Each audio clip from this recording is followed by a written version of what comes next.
Get Extendivite today. Call 1-877-928-8822 or visit heartdrop.com. Extend your life with Extendovite. You're listening to the Republic Broadcasting Network, because you can handle the truth.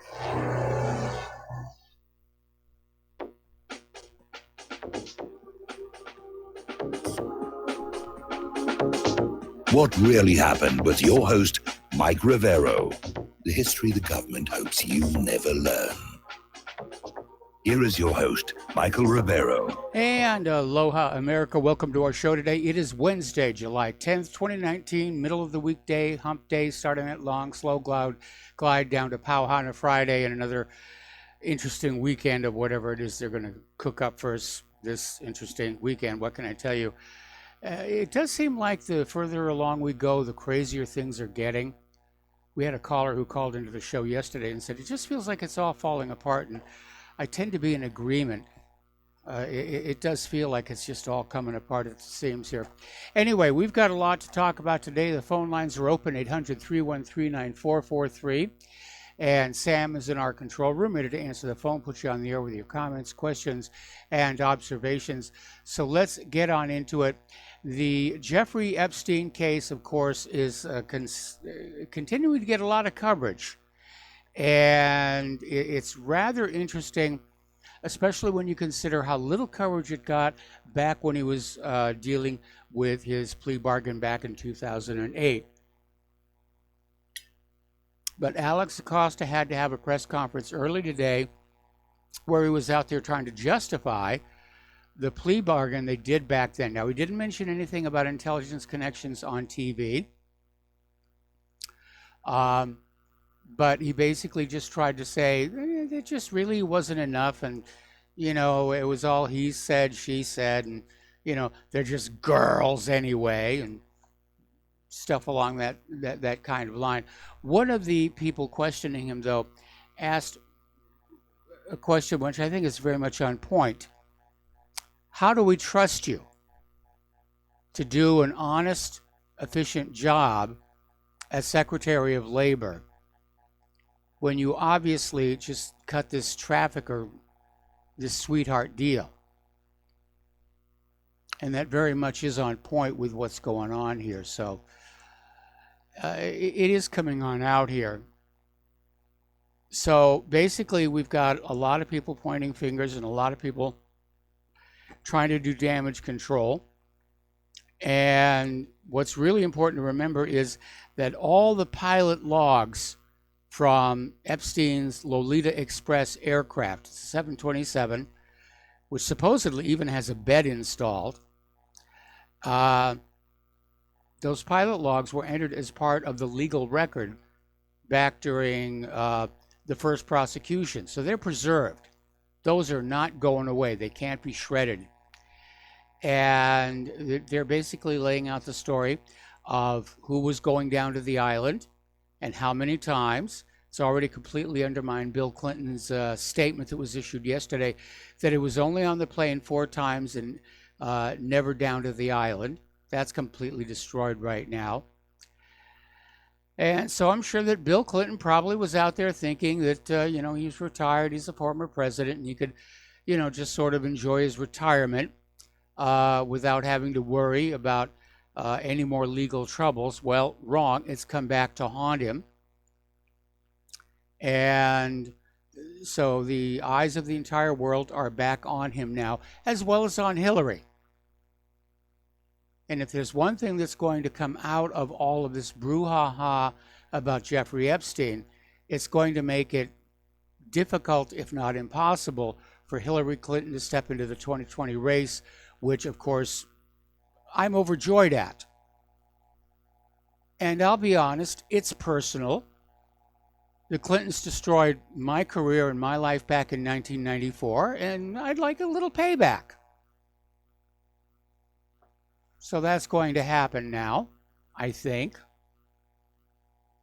Now, we had a caller into the show yesterday. Actually, we had a couple of callers saying, nothing's going to happen. It's going to go away. justice is not going to be done. Well, maybe, maybe not, because back in 2008, everybody wanted the story to go away. That's not the case now.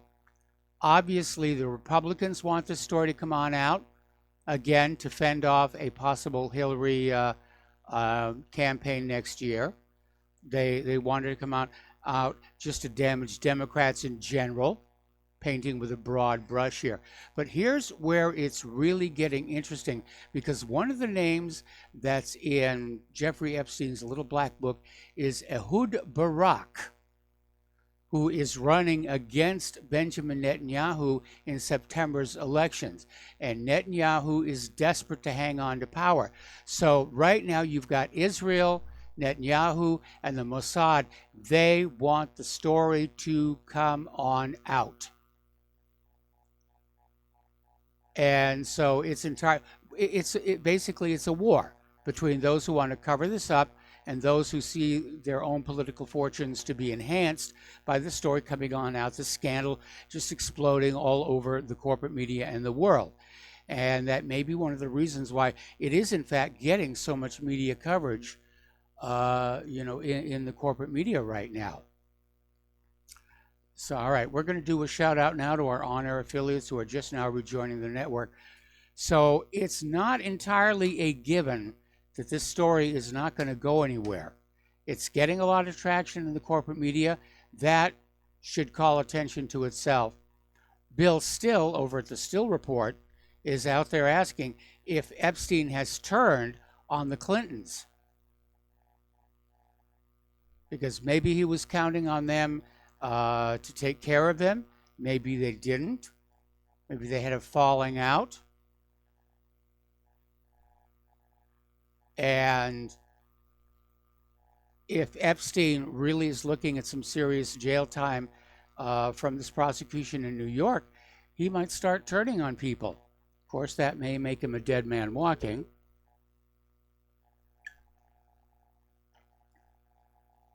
But I'm sure that a man as smart as Epstein probably has several dead mans, which is already set up.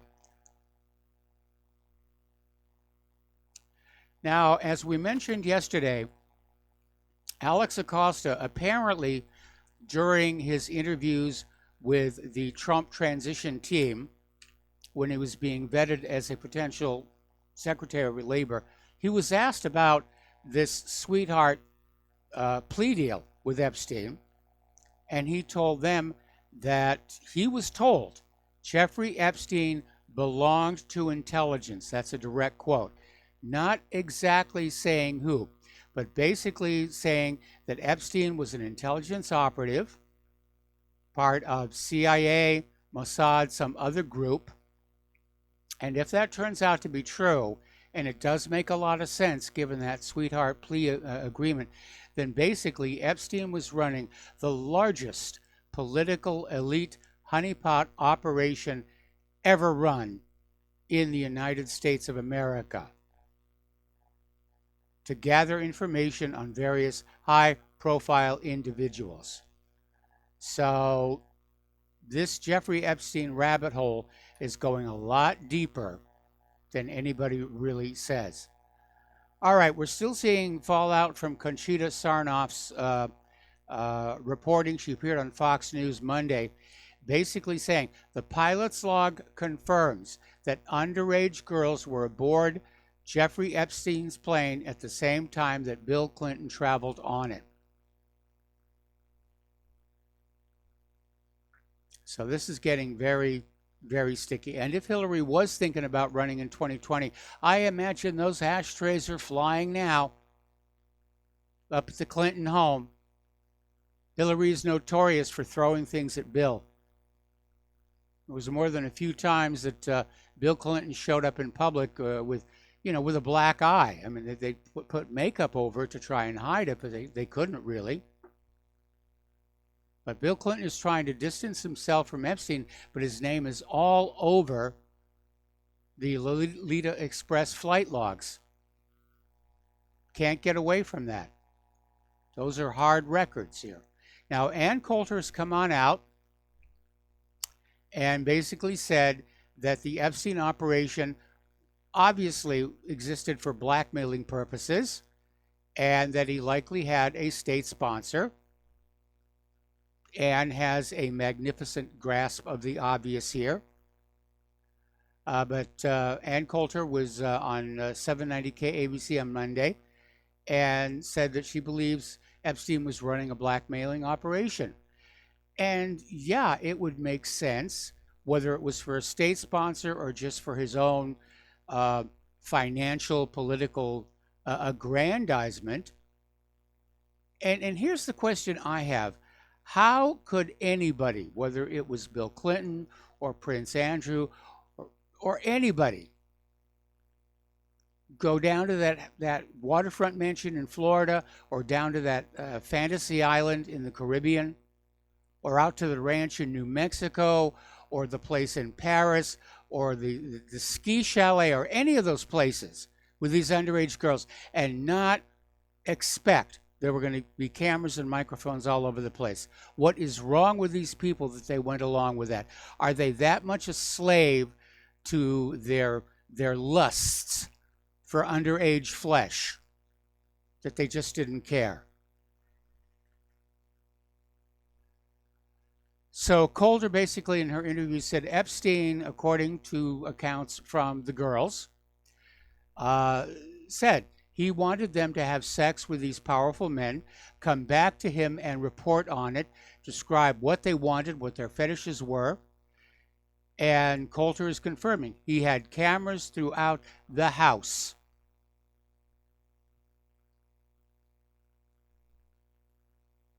So yeah, it was a honey trap. A big one. Biggest in U.S. history. And Coulter said prosecutors should be investigating how Jeffrey Epstein got his money and became a billionaire, because his official story is simply not believable. Alrighty, over at Vanity Fair, they have an article saying that apparently Donald Trump knew that Jeffrey Epstein had incriminating photos of Bill Clinton. This was back in 2015. On stage at the annual CPAC conference, Trump said something very interesting about Bill Clinton. Nice guy, he said.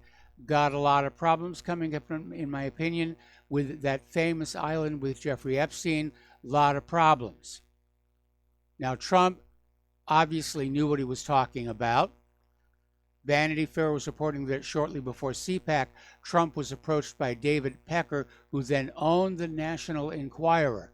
Pecker visited Trump and brought along an issue with a Prince Andrew and Epstein-related cover, and they were joined by Trump lawyer Michael Cohen.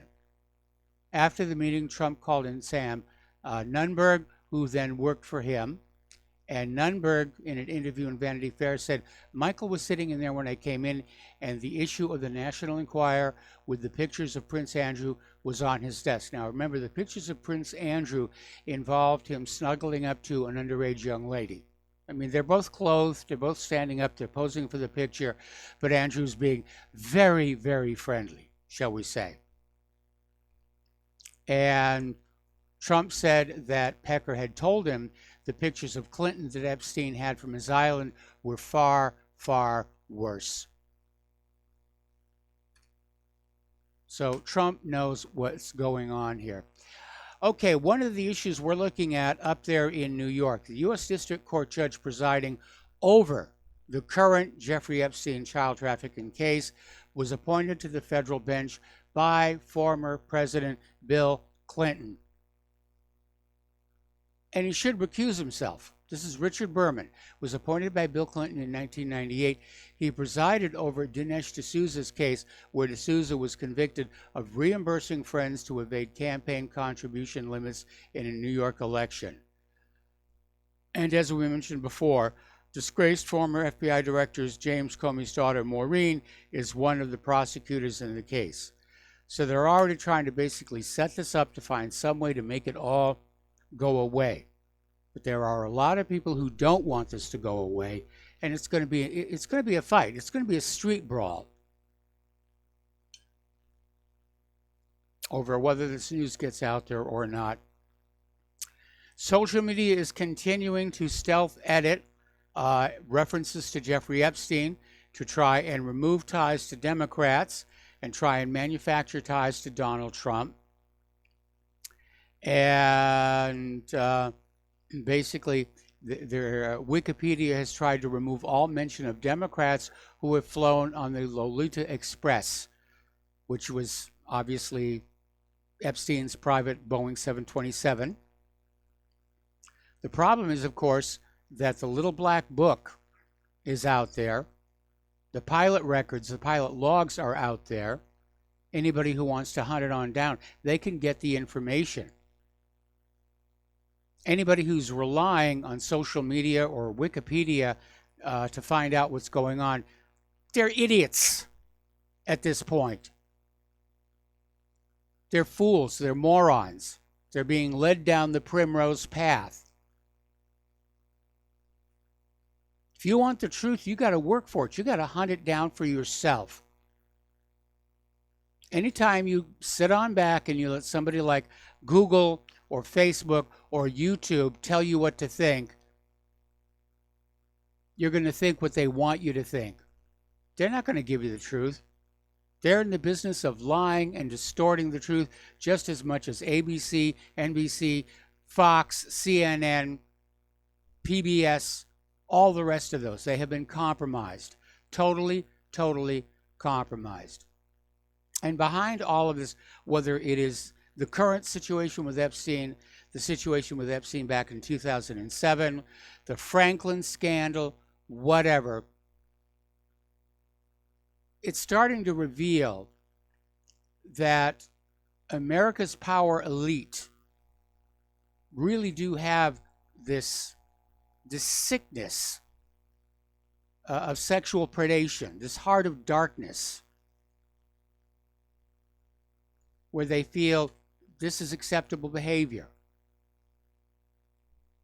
To just go on out and grab these little girls, and in some cases little boys, and just have sex with them. And it reminds me of a South Park episode called Red Hot Catholic Love.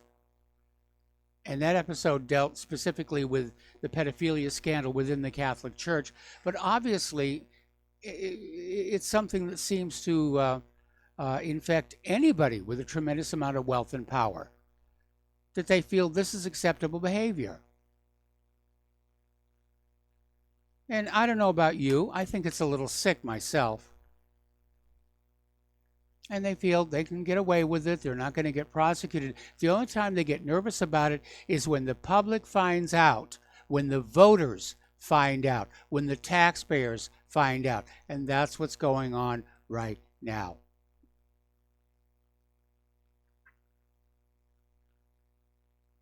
So as I said before, this story may break into the wild.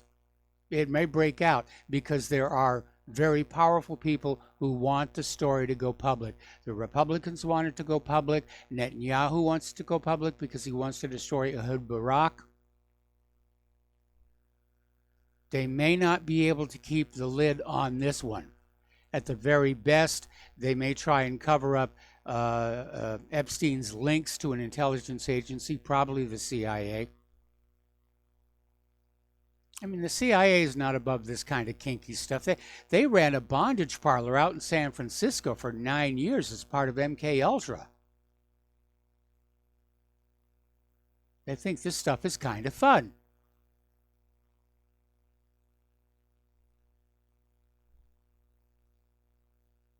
As far as Epstein himself is concerned, as I said, if he does not have some dead man switches already set up, then he himself is a dead man. He knows too much. Too many people are afraid of him. All right, we're coming up here on a commercial break. When we come on back, more about our domestic political news and then the war zones and so forth. Join us on the air, 800-313-9443, 800-313-9443. And we are going to be back after these few words from our sponsors, so stay tuned, and we will be right back.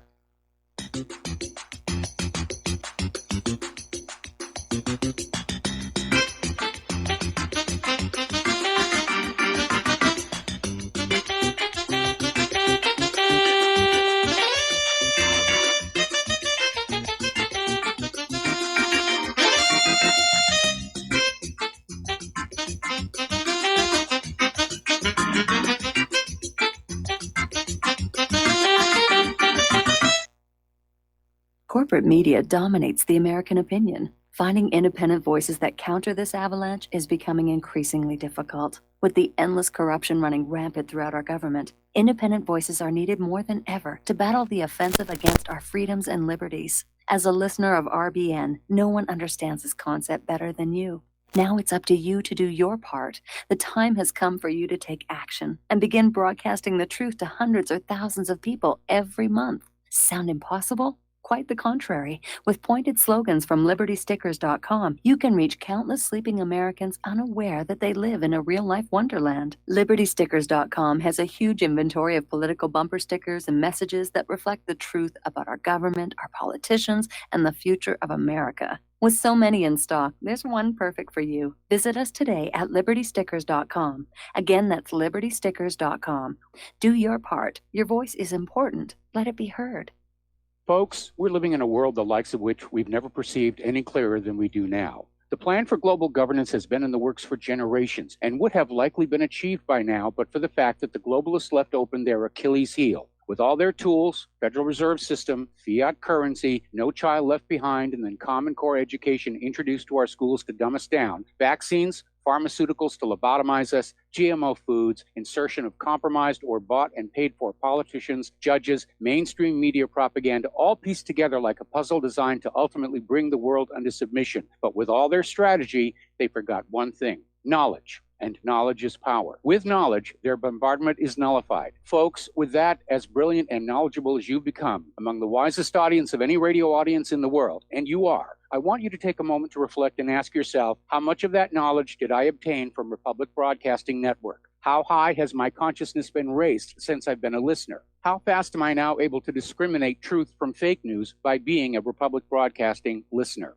How clear am I now able to see the world since I've been listening to RBN? Ask yourselves those questions, folks. Then ask yourself, what is that knowledge worth to me? Like my morning coffee, how would I survive without it? A voice of truth in a sea of lies. Do we not all need to make sure it survives? Like public broadcasting, we are now finding we can only survive with listener support. Censorship, advertisers being attacked, truth itself being attacked. It's the only way through this. We at Republic Broadcasting humbly ask you to become a supporter. Look at your budget and make a determination of what Republic Broadcasting is worth to you and what you can afford on a monthly basis. Go to republicbroadcasting.org and pledge 20, 30, 40, 50, if possible, 100 a month or more if it's affordable. Click the donate button and become a regular monthly donor. Assure both us and yourself that Republic Broadcasting truth will continue to flow like that morning coffee. The network thanks you.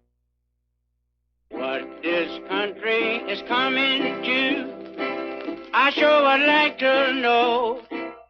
If they don't do something by and by, the rich will live and the poor will die. Doggone, the panic is on. Can't get no way, can't draw no pay, unemployment getting worse. And aloha, America. Welcome back to our show here. We're going to go to the phones right now to Tony in Puerto Rico. Aloha, Tony. Welcome to the show. What's on your mind? Yeah, hello, Mike. Don't you find it kind of strange that the Democrats attack President Trump in about everything, except one thing, Mike, his ties to organized crime, because he was a real estate developer in New York City, and the mafia, they run rampant in that city, and he had to be mob connected. But you don't hear that much in the news, especially from the Democrats. I mean, why not? Well, probably because the Democrats are just as tied on with organized crime as anybody else. You know, what's that old saying? People who live in glass houses shouldn't throw stones. Yeah, I know. Like, who's ever without sin cast the first stone. I understand that, but I mean, it's obvious he had to be connected. Come on, from New York City, a developer. I don't understand, Mike. Anyway, thanks a lot. Anyway, bye. All right, thanks an awful lot. We're going to let you go. I mean, at this particular point, I would say that pretty much everybody in government is likely, probable, connected one way or the other to organized crime. They operate like organized crime. They sell us they order us to buy vaccines, which are ineffective and harmful. It does seem like organized crime has in fact succeeded in taking over the government, a process which began during Prohibition here. Okay, so getting on back here to our local politics. When Donald Trump was elected president, there was a lawsuit filed claiming President Trump violated the Emoluments Clause of the Constitution because foreign government officials were staying at Donald Trump's hotels. And it was a bit of a reach. The guy runs hotels, and he runs very nice hotels. Now, I've never been to a Trump hotel myself, but I understand that they're very, very nice. There's one here in Honolulu. But apparently the Fourth Circuit Court of Appeals has basically thrown the lawsuit out, saying that no, in point of fact, these foreign officials staying at Trump's hotels are not a violation of the Emoluments Clause. And it was a great deal of nonsense to begin with here.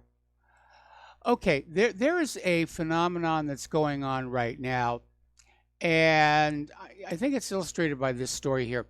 NBC, trying to go after Mitch McConnell, basically went to Ancestry.com and dug up the fact that Mitch McConnell's great-great-grandfather owned slaves. Oh my goodness. His great-great-grandfather, who he probably never even met in his life, owned slaves. And, I mean, come on. What's that got to do with Mitch McConnell? And it's not just Mitch McConnell. They're doing it to a whole bunch of other politicians who are not on board the reparations movement to say, oh, well, they're opposed to reparations because their ancestors owned slaves. I am not responsible for anything my ancestors did. I refuse to accept the guilt for it or to take credit for it. Now, in my case, my ancestors ran a station on the Underground Railroad. I'm very proud of the fact that they did that, but I can't take credit for it. I can't say that I had anything to do with it. I wasn't alive back then. But to see the corporate media sink to this level, where they go on out and they dig into the past and they say, oh, this person, their great-great-grandfather owned slaves, therefore they're a bad person. It's got nothing to do with them. It's absolute pathetic propaganda. And I understand that that's something that we have come to expect from our corporate media. Find a way to smear people. Oh, they come from a family of slave owners. Yeah, okay, fine. Do they themselves own slaves? Have they ever owned slaves? No? Then what does the fact that their great-great-grandfather owned slaves have to do with the price of tea in China? It's absolutely shameful behavior by the corporate media to engage in this kind of gratuitous smearing. But I mean, that's where we've come to right now. If you're opposed to reparations, oh, it's because your family came from slave owners. I don't care what my family did before I was born. I am not responsible. We got to take another break for commercials. We'll be right back.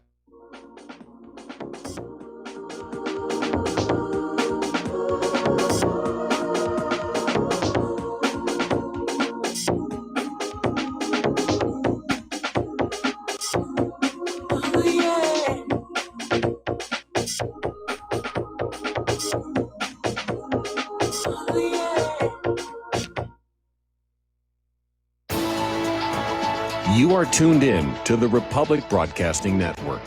Visit our website by going to republicbroadcasting.org.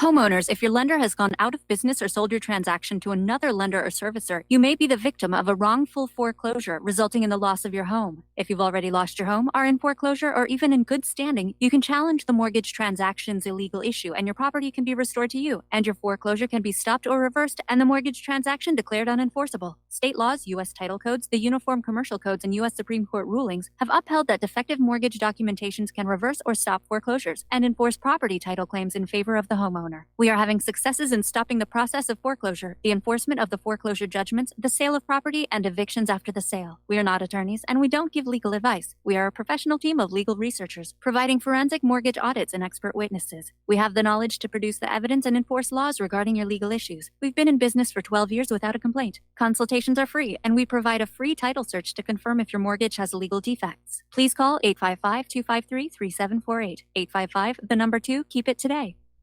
Corporate media dominates the American opinion. Finding independent voices that counter this avalanche is becoming increasingly difficult. With the endless corruption running rampant throughout our government, independent voices are needed more than ever to battle the offensive against our freedoms and liberties. As a listener of RBN, no one understands this concept better than you. Now it's up to you to do your part. The time has come for you to take action and begin broadcasting the truth to hundreds or thousands of people every month. Sound impossible? Quite the contrary. With pointed slogans from LibertyStickers.com, you can reach countless sleeping Americans unaware that they live in a real-life wonderland. LibertyStickers.com has a huge inventory of political bumper stickers and messages that reflect the truth about our government, our politicians, and the future of America. With so many in stock, there's one perfect for you. Visit us today at LibertyStickers.com. Again, that's LibertyStickers.com. Do your part. Your voice is important. Let it be heard. It's happening, ladies and gentlemen. We here at RBN are working with Front Sight Firearms Training Institute to bring our audience the best in combat, tactical, and defensive firearms training. Whether you're a private citizen who is new to firearms, or you have a concealed weapon permit and want a level of training that surpasses what you've received from your local gun range, Front Sight provides priceless education and skills taught by seasoned law enforcement, military, and private citizen instructors to levels that far exceed law enforcement and military standard. With nearly 1 million responsible citizens trained from every town, city, and state from across the United States, Front Sight has bolstered the Patriot movement to a whole new level. Contact Dan Sutterfield by phone at 573-762-2356 or 573-465-2356, or shoot him an email at domedan, DOMEDAN, @hotmail.com. This is a limited time opportunity. Don't miss it.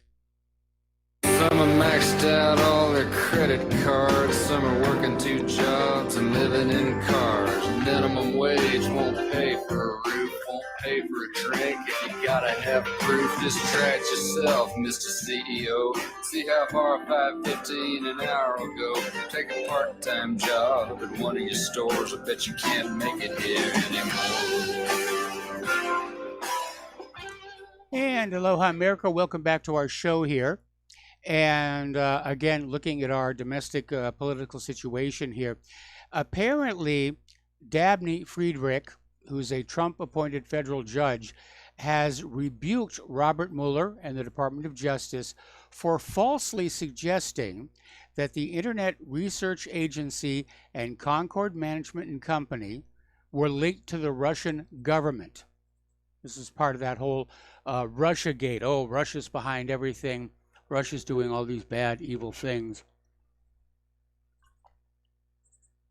So, Mueller's court claimed that the Russian government interfered with the 2016 election in a sweeping and systemic fashion revolves around the claim that there was a Russian bot farm linked to the Kremlin, which was a claim Mueller was never able to prove. And defense lawyers for Concord Management filed a motion in April demanding the judge hold Robert Mueller and U.S. Attorney General Bill Barr in criminal contempt for releasing the redacted special counsel report, which contained allegations against Concord Management and Company that were not in the original indictment. It was a smear job here. All right, turning to the international news, things are heating up around Iran. The United States is seeking allies to outsource the hunt for Iranian oil tankers. And the latest out of Washington is they want to put together a coalition that would ensure freedom of navigation both in the Strait of Hormuz and Bab al-Mandeb. And these are, of course, the waterways connecting the Persian Gulf to the Gulf of Oman and the Red Sea to the Gulf of Aden, respectively. And the U.S. is out there saying they're in contact with a number of countries to see which ones have the political will to support the project. This is coming from Chairman of the Joint Chiefs of Staff, General Joseph Dunford. The way they're phrasing that, it's sounding to me like they're getting a lukewarm response. Anyway, to get a legitimate policing project, they need UN approval, which they'll probably get, and not require some kind of coalition of the willing that the U.S. used to illegally invade Iraq in 2003. And Iran itself is welcoming an international effort to maintain freedom of navigation, which tells us Iran isn't really doing anything they should not be doing. Meanwhile, Rouhani is mocking the United States for calling for an emergency meeting of the International Atomic Energy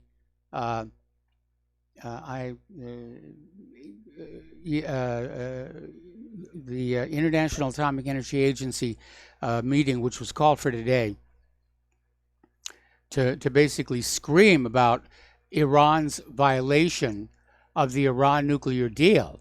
And Rouhani is saying it's a sad irony when you consider the United States left the deal. And that's a point that needs to be made over and over and over again. The United States quit the P5+1 deal. They don't have anything to say about it anymore. They don't have any legitimate grounds for questioning what Iran does now that the United States basically broke that deal. And the United States is behaving, as China says, like an international bully by coming on out here and saying, well, yes, we left the deal, we left the P5+1, but you, Iran, must continue to live within its limits. No, they don't have to. Iran can do what it wants now. The United States quit the deal. They arm-twisted Europe into basically violating the deal. It's absurd. And I'm not surprised that that British ambassador was sending those cables back to London saying that the White House is basically dysfunctional. By the way, that ambassador did lose his job over that. Netanyahu, meanwhile, remember, yesterday we were talking about this member of the Knesset who came on out and said Netanyahu is trying to fan up tensions with Iran because he thinks it's going to help him win the elections in September. So Netanyahu is now threatening Iran with Israeli planes that can reach everywhere in the Middle East. And apparently he came on out and did this little video presentation saying that Israel warplanes can strike anywhere in the Middle East, including Iran and Syria. And he did it posing in front of an F-35 fighter jet at Nevatim Air Base in central Israel. And of course, Israel is the first nation to actually use the F-35 in a combat situation, if you could call it that. It's kind of a loose definition. They basically used it as a standoff launcher. So Israel has used the F-35 to attack Damascus and Homs, attacks that left multiple civilians dead. And they keep saying, no, we're only killing Iranians. We're only killing Iranians. But Netanyahu is talking tough, trying to goad Iran into doing something that would justify an escalation of the hostilities here. Where things may really get rather tense, though, has to do with the seizure of this Iranian tanker in the Straits of Gibraltar. And the top commander, the Iranian Armed Forces Major General Mohammad Hussein Bagheri, is saying that the seizure of the oil tanker was a retaliation against the downing of the U.S. spy drone by the Iranian Republic Guard Corps. and saying that saying that Tehran could engage in a reciprocal move, meaning they can start seizing ships. And so General Bagheri said the move will not remain unanswered, and if necessary, a response to this abject act will come on agenda at an appropriate time. So they're getting really kind of tense over there. Now, because of that, apparently, a British tanker has now been given a military escort going through the Strait of Hormuz. And it was accompanied by a British military vessel during its passage. The British oil tanker was the Pacific Voyager. So now they're talking military escorts, which of course is going to drive up the price of oil. It's amazing here. Over in Somalia last April, in fact on April Fool's Day, the U.S. military carried out an airstrike near El Buur, a town in central Somalia, and the official story by the U.S. government is the attack killed 5 terrorists and destroyed 1 vehicle. Now, the reality is the terrorists included a civilian woman and a child. And apparently a Pentagon document leaked on out is showing that the Pentagon knew who they hit and who they killed after the attack. They came on out and they basically lied to you, like they always do. Yes, we've killed a bunch of terrorists here, and it's a small child, but it's a small terrorist. Okay. The United Arab Emirates has made a decision to withdraw the bulk of its forces from Yemen, and the pullback suggests that the UAE is preparing for the possibility of a U.S. military confrontation with Iran, in which the UAE and Saudi Arabia could emerge as prime battlegrounds. And it also reflects a difference in the approach of Saudi Arabia and the UAE towards Yemen.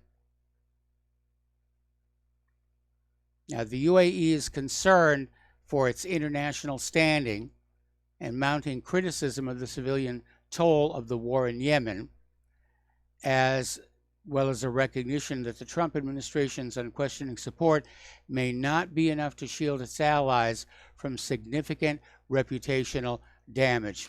See, that's the weapon that we all have. Public condemnation. That's what the UAE is afraid of. It's what Saudi Arabia is afraid of. It's what Israel's afraid of. Their standing in the world. So for all those people who call into the show and say, you know, there's nothing we can do. Yeah, there is. You can make noise. You can get on out there and you can talk to your friends and neighbors and say, this is wrong. They're killing civilians. They're killing non-combatants. They're dropping bombs on countries that have not attacked us.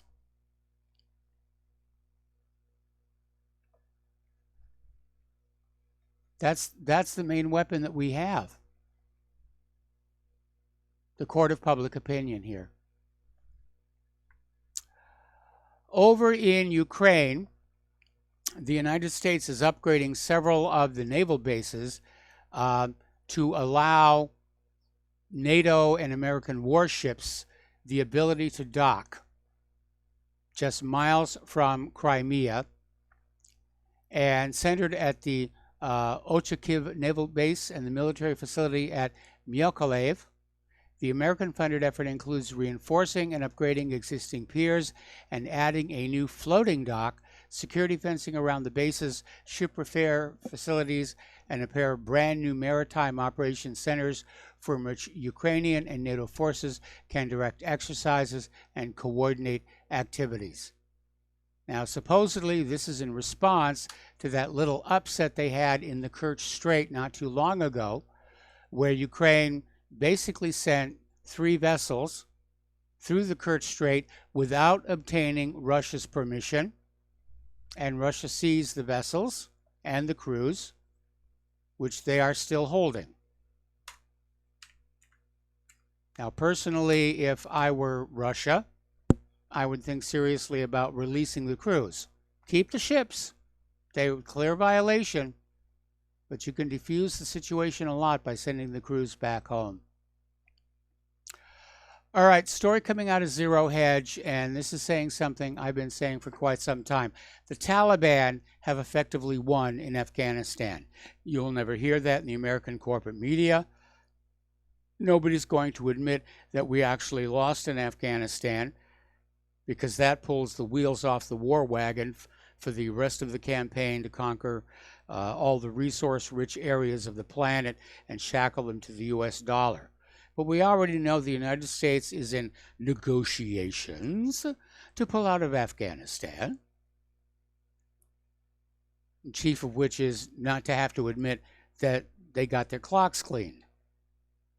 Sort of reminds me of this wonderful scene from The Adventures of Baron Munchausen, where the Europeans and the Turks are at war with each other, and the Sultan and the European representative are talking, and the European representative is saying, well, it's time to discuss when you're going to surrender.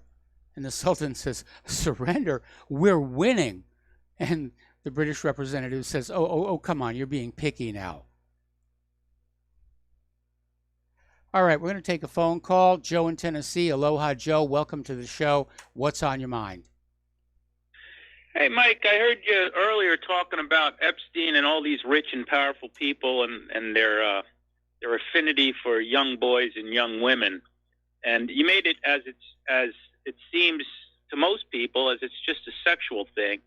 Whereas I think there's more going on here. I mean, I think there's actually a satanic angle to this, a ritual abuse angle to this.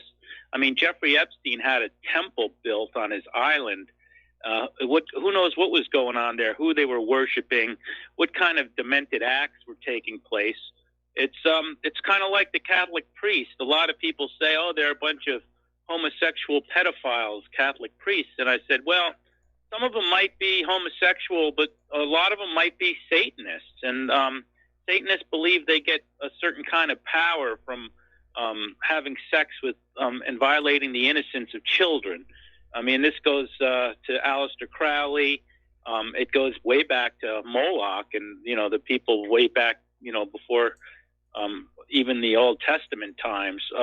So I think that the angle of Satanism, and it's really in your face, because you can go Google pictures of the temple on this island, Epstein's Lolita Island, and it's kind of creepy looking, and you wonder, why does this guy, billionaire who's hobnobbing with Prince Andrew and President Clinton, why does he have a temple built there, And from what I hear, he spent like millions and millions of dollars after he was arrested, and it became known that women were being abused there, that he spent millions and millions of dollars pouring concrete in the underground and destroying that temple. So, I think we're getting a bit of the story, but when the real story comes out, as Q says, these people won't be able to be seen in public.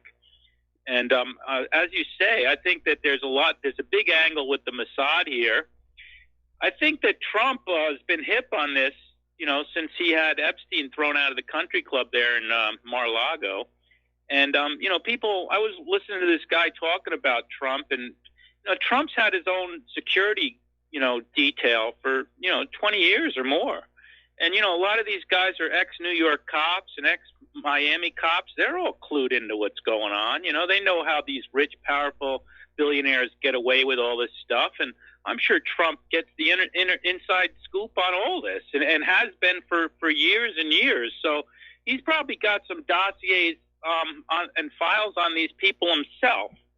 And with his intelligence and memory, I don't know. I think this could be like one of the big shots against his adversaries. And I think the Israelis, as you were saying earlier, there's a civil war going on there too.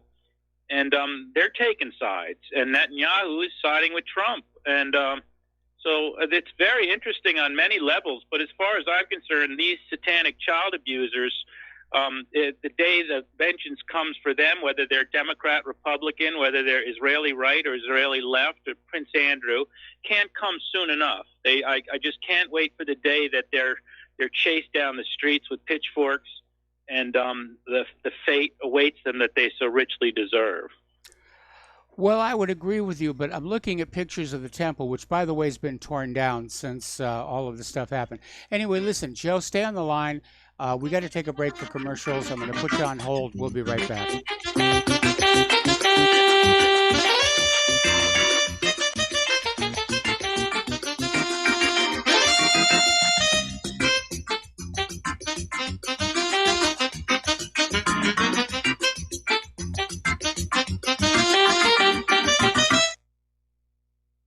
Okay, nurse, let's get this man to the ER stat. Right away, doctor. We see this every day. Heart attack or angina pain due to blocked and clogged arteries. Chelation can remove obstructions or blockages from arteries and help avoid painful and expensive surgery. Now there's Angioprim. It's a liquid oral chelation product that you take with juice. You start to feel the results fast. Angioprim increases blood flow all over the body, and that means more energy and strength to take on the day with less aches and pains. 60 years of research has gone into chelation, and Angioprim is the result. A safe and easy way to unblock your veins and arteries from buildup that slow circulation. Paging Dr. Jones. Please report to the emergency room right away. Log on now for a special radio offer from Angioprim. That's angioprim.com/radio. ANGIOPRIM. Angioprim.com/radio or call 877-882-7221. That's 877-882-7221. It's happening, ladies and gentlemen. We here at RBN are working with Front Sight Firearms Training Institute to bring our audience the best in combat, tactical, and defensive firearms training. Whether you're a private citizen who is new to firearms or you have a concealed weapon permit and want a level of training that surpasses what you've received from your local gun range, Front Sight provides priceless education and skills taught by seasoned law enforcement, military, and private citizen instructors to levels that far exceed law enforcement and military standard. With nearly 1 million responsible citizens trained from every town, city, and state from across the United States, Front Sight has bolstered the Patriot movement to a whole new level. Contact Dan Sutterfield by phone at 573-762-2356 or 573-465-2356 or shoot him an email at domedan, DOMEDAN, @hotmail.com. This is a limited time opportunity. Don't miss it. Don't regret growing old. It's a privilege denied to many. Heart disease is taking our youth from us. Young people in their 30s, 40s, 50s, and beyond are dying needlessly. One of the hardest messages I've ever had to deliver is to convince people that something natural like Extendivite should be taken as a preventative measure. I'm sure you heard an ounce of prevention is worth a pound of cure. Extendivite is that ounce. Take Extendivite for 1 year and see what your doctor has to say and how much better you feel. Herbs take time to address the problem. It took years of life to have a problem. Give Extendivite 1 year to fix the problem. Don't wait until it's too late. Call 1-877-928-8822 or visit heartdrop.com or visit us on Amazon. Extend your life with Extendovite.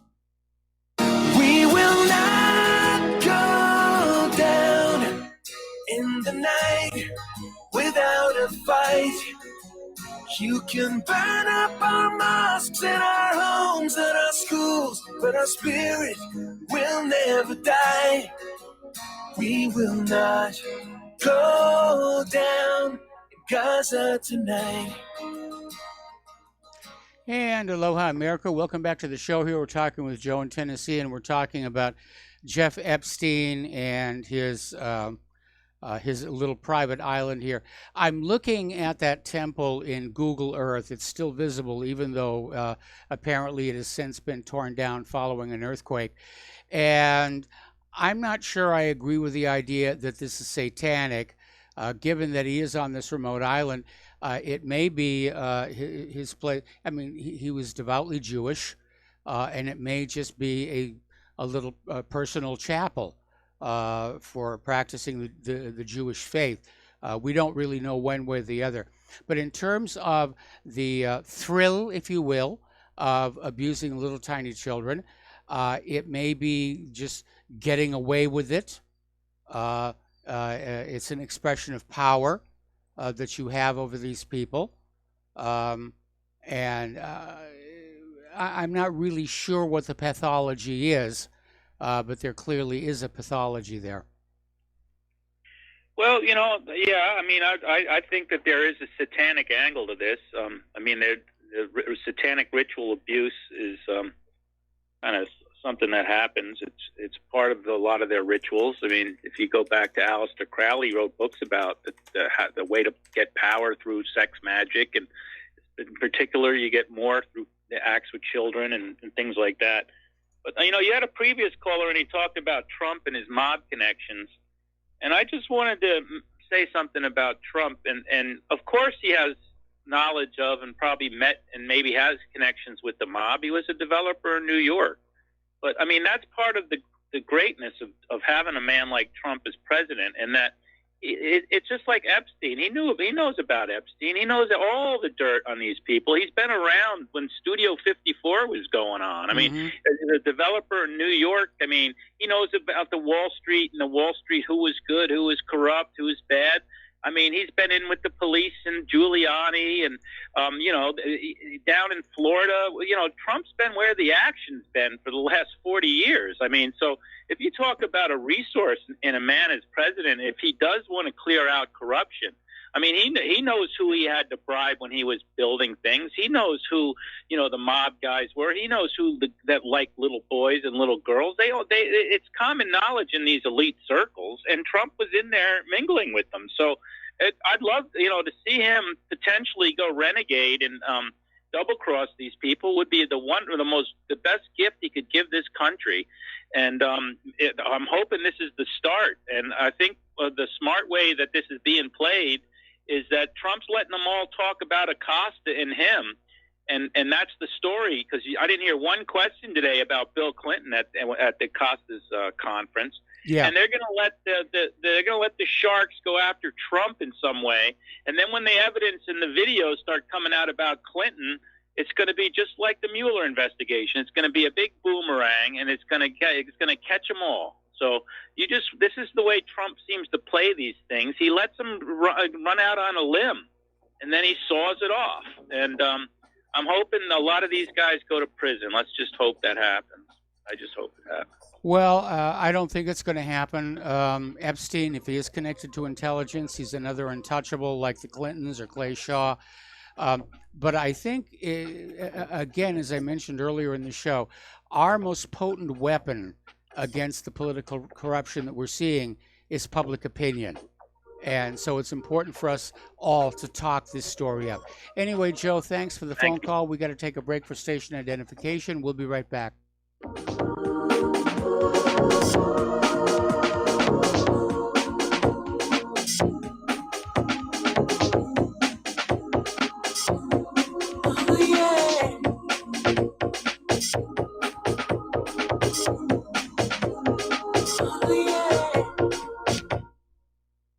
Homeowners, are you in foreclosure, expecting to be served with a foreclosure lawsuit, or suspect your lender has coerced you into an illegal mortgage transaction?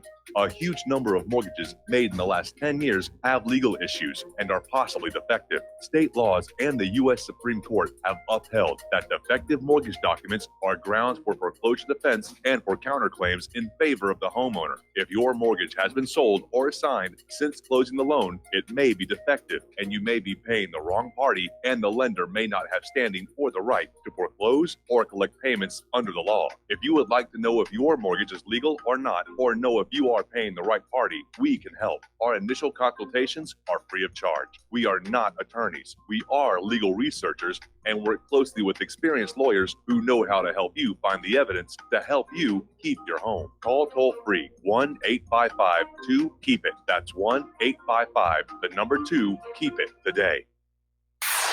You're listening to Republic Broadcasting Network because you can handle the truth.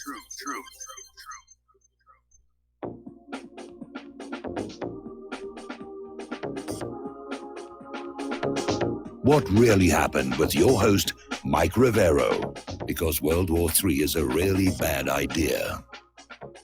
Here is your host, Michael Rivero. And aloha, America. Welcome back to our show here. Now, yesterday we were talking about the fact that Germany has rejected the United States' request to provide ground troops for Syria.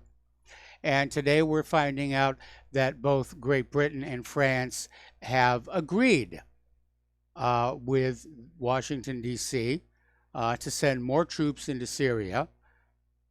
And this despite the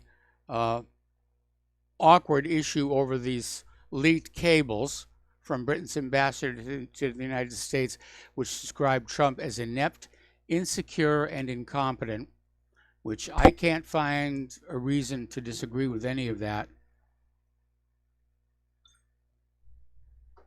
But so more troops are going to go into Syria to kill those gosh darn Syrians, because after all, they didn't really do anything, did they? It's kind of the big problem. They didn't really do anything to the United States. All right, the European Union is now mulling sanctions on Turkey after a second drilling ship has been deployed in Cypriot waters. Everybody is arguing over oil drilling rights in the Eastern Mediterranean, and it looks like there's a showdown coming between Turkey and Europe over Turkey, their plans for oil and gas exploration and drilling in waters recognized as belonging to Cyprus. And the EU is now mulling cutting financial assistance to Turkey over the illegal drilling. So EU envoys are meeting today to discuss punitive measures against Turkey, including suspending aviation talks, possibly even sanctions. You know, I've got this really kind of wacko, crazy, out there idea. You know, we have all these countries waging war over each other over oil. Instead of spending all that money to wage war, let's invest that money in finally coming up with a new energy source that's going to be clean, cheap, available to everybody, and then we can all go back to living our lives, driving our cars, running our factories, running our stores, running our homes, without having to sacrifice our children for it. Yeah, what a silly idea I'm having. All right, the British Army has rejected calls. I love this one. The British Army has rejected calls for mandatory mental health screening for serving soldiers. I guess it's okay if they're going crazy out there. Regular screening was recommended by a coroner following an inquest into the deaths of two infantrymen found hanged in the same Northern Ireland barracks. But in a leaked letter, General Sir Nick Carter, head of the armed forces, said screening was potentially harmful.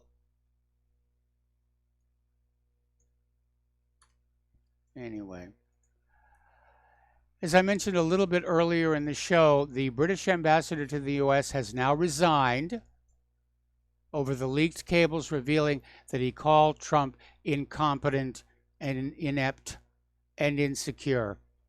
And as we mentioned yesterday, the cover story is, well, it's those gosh darn Russians. They leaked those cables to the Daily Mail. They wanted to sabotage British-U.S. relations. It's those evil Russians again.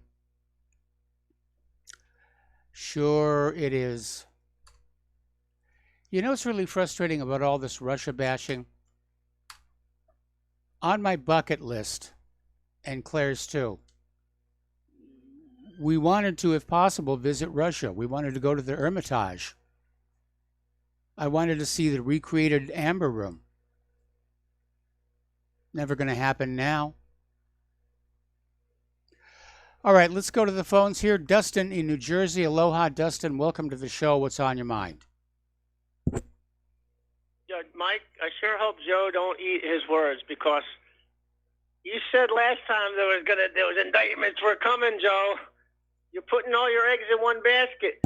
This basically, I mean, this whole Satanism look like, I'm not buying that. Even though he has crazy statues, Michael Jackson had a lot of crazy crap too. That doesn't mean anything. This is all about power over people. That's what it's about. And they're kicks. So they go to his island, and guess what, folks? This guy was intelligence, because his madam was that Maxwell woman whose father owned the Daily News, right? Yep. And he also was a Mossad agent. And his other daughter, isn't she like an Israeli propagandist or something? Yes. So, I mean, it's all in the family. Yep. So this was a gathering of information, intelligence, using blackmail and stuff, because you would lure these people there thinking they're going to have a party and sleep with 20-year-olds, getting drunk, and then only to find out they got a manila envelope sitting on their desk in the morning showing 14-year-old girls with braces. That's it, you know? Yep. And I'm just not buying this whole Satan angle. You know, not to say there ain't no Satanists, you know, but you know, this is different. You know, like and this is shutting down this intelligence operation. Maybe Epstein will move on, but I don't think anything's going to happen. I really don't, because look at all the people who are involved and going to prosecute. You know, Cuomo's daughter, and Bob Barr's overseeing. He's not recruit. And you know, like that Acosta Trump's got in there. How do we know he wasn't to like his island on the Lolita Express? You know, supposedly Rudy Giuliani was on the Lolita Express. Yes. You know, who else? I mean, you know, we don't know who and who's not all on a, you know, and that's only to the island. We don't know anything other than that. I mean, obviously there's a lot more. And Mike, you know what I was reading?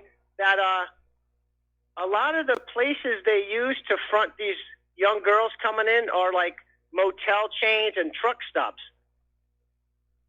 that they use to like bring these girls in and, or, you know, do their thing with getting them. And so this is like this is beyond just a ring.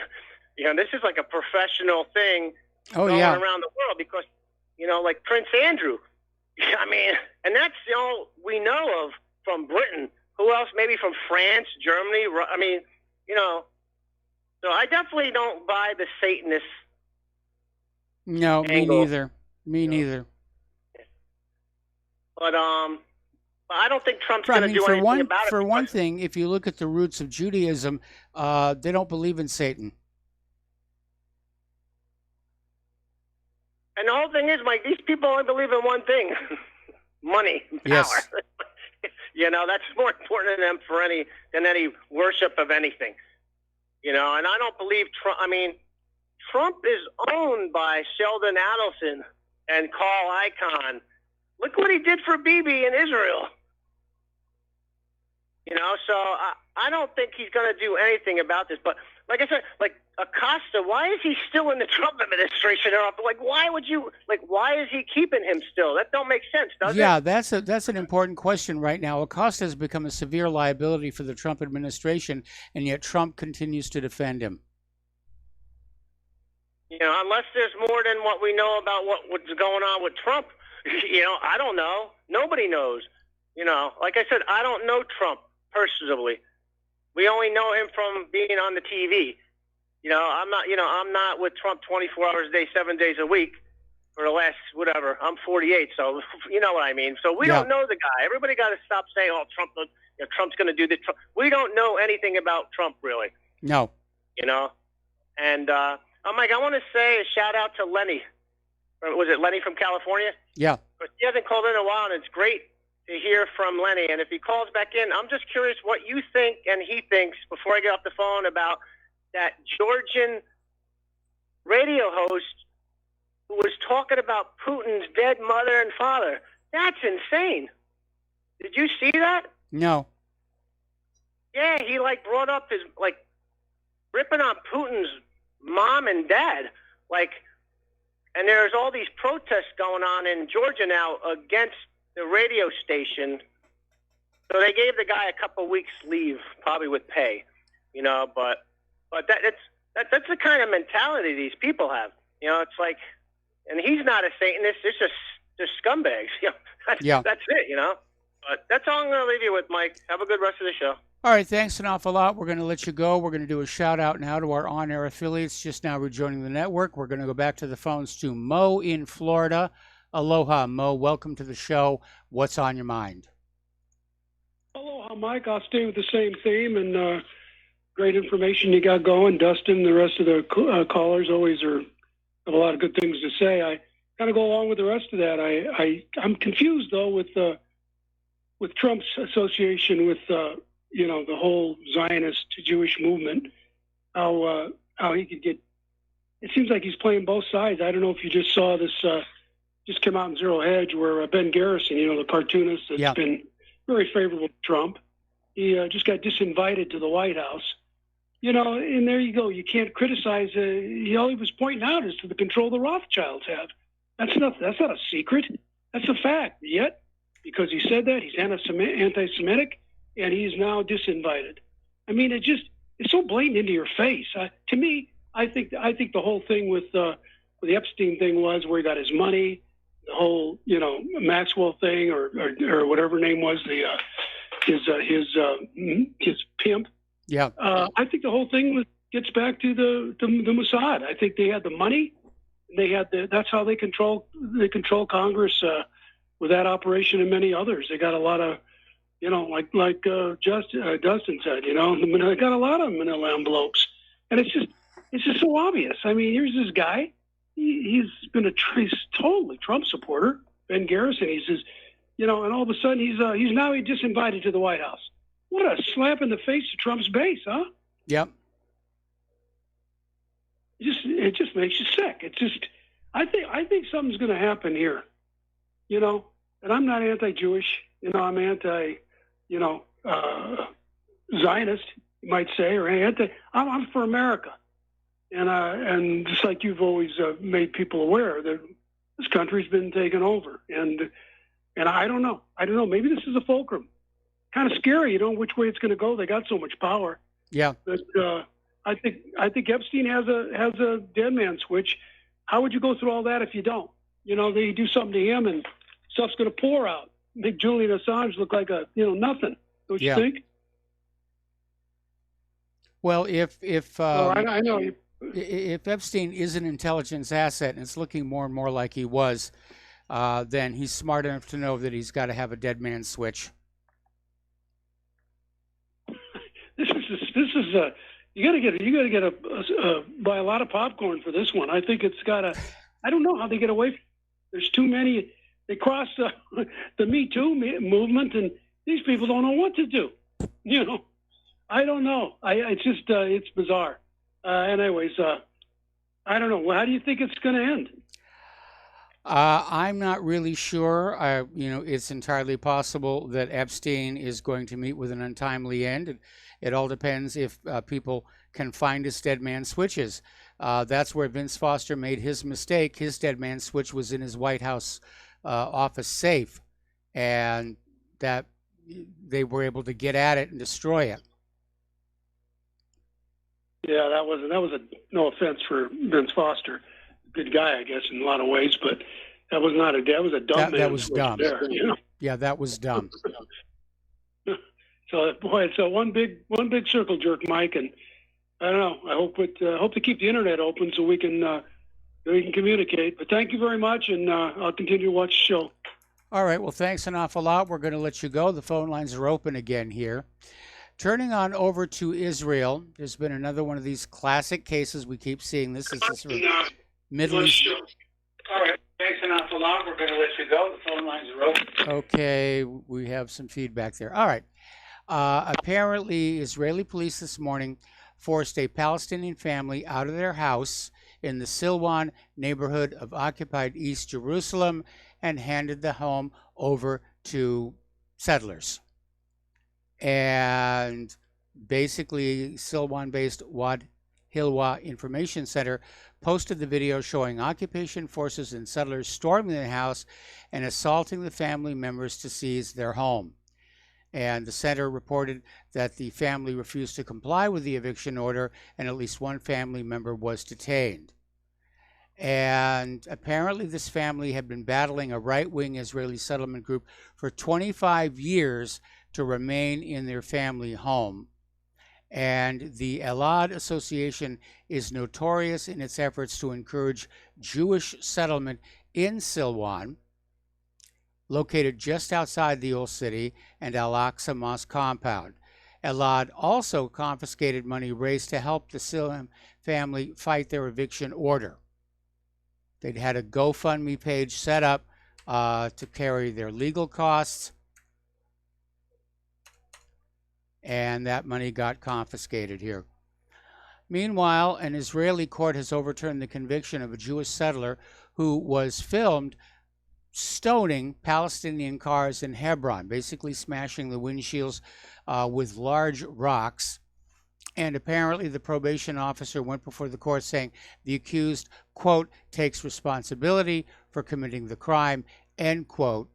And his conviction was overturned on his claim that supposedly Palestinians had thrown rocks at him. Not the Palestinians who owned the cars who were damaged, but just Palestinians in general. All righty. Israel has now launched a new program for students traveling abroad. If you're an Israeli student and you're going to university in another country, you must first go through this mandatory indoctrination course where you will be basically trained to be an ambassador to combat BDS, to argue against claims of apartheid, and basically propagandize in favor of Israel. Another little story here. Apparently, there was this Palestinian gentleman who was falsely accused, wrongly accused, of raping a 7-year-old Israeli girl. Now, he's been cleared of the crime. He's been cleared of the crime, but illegal Israeli settlers are still calling for his death and spraying graffiti on the walls of his village, vandalizing cars. Apparently, rape is such a serious crime that even innocence cannot be a defense. Meanwhile, Boris Johnson, who's likely to be Britain's next prime minister, is out there whitewashing Britain's crimes in Palestine. And he's described the 1917 Balfour Declaration as bizarre, tragicomically incoherent, and an exquisite masterpiece of Foreign Office fudgerama. And Johnson appears to understand the absurdity of how Arthur James Balfour, Britain's foreign secretary during the First World War, supported establishing a Jewish national home in Palestine while pretending that this would not harm the indigenous Palestinians, which obviously was not the case here. Meanwhile, Israeli Education Minister Rafi Peretz is out there screaming that intermarriage among diaspora Jews, particularly in North America, is a second Holocaust. So if you are Jewish living here in the United States of America and you marry a non-Jew, it's like a second Holocaust. Now, the way the rules work, and I learned this because of my first marriage, if a Jewish man marries a non-Jewish woman, that is a major tragedy. They start ripping their clothes and crying. But if a Jewish woman marries a non-Jewish man, it's considered cool because they're bringing him into the religion. But apparently, according to this guy, any intermarriage is now verboten. We'll be right back.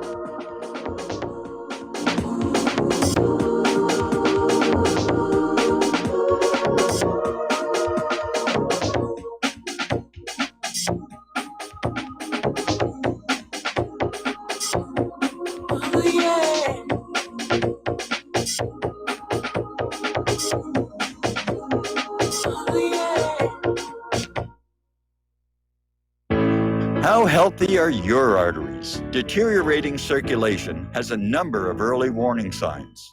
High cholesterol, high blood pressure, fingers and or toes often go cold, arms and or legs often go to sleep, sharp diagonal crease in the earlobe, short walks cause cramping or pains in legs. Memory is not as good as it used to be, ankles swell late in the day, chest pain after physical exercise or emotional stress. If you experience even one of these symptoms, your circulatory system is crying out for attention.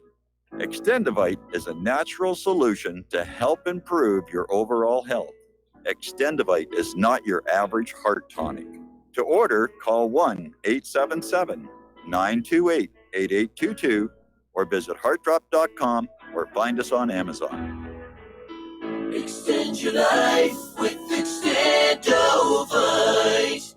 Folks, we're living in a world the likes of which we've never perceived any clearer than we do now. The plan for global governance has been in the works for generations and would have likely been achieved by now, but for the fact that the globalists left open their Achilles heel. With all their tools, Federal Reserve System, fiat currency, no child left behind, and then Common Core education introduced to our schools to dumb us down, vaccines, pharmaceuticals to lobotomize us, GMO foods, insertion of compromised or bought and paid for politicians, judges, mainstream media propaganda, all pieced together like a puzzle designed to ultimately bring the world under submission. But with all their strategy, they forgot one thing: knowledge. And knowledge is power. With knowledge, their bombardment is nullified. Folks, with that, as brilliant and knowledgeable as you've become, among the wisest audience of any radio audience in the world, and you are, I want you to take a moment to reflect and ask yourself, how much of that knowledge did I obtain from Republic Broadcasting Network? How high has my consciousness been raised since I've been a listener? How fast am I now able to discriminate truth from fake news by being a Republic Broadcasting listener?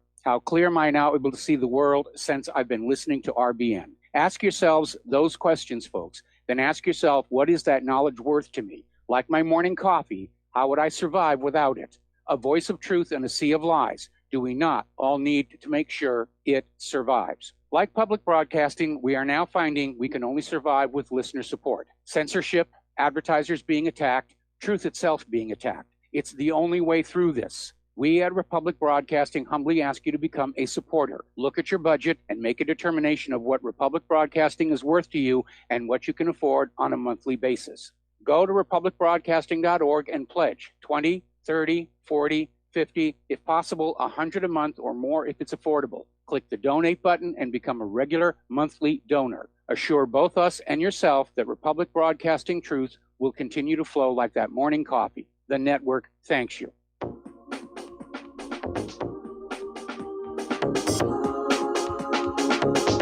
What Really Happened with your host, Mike Rivero.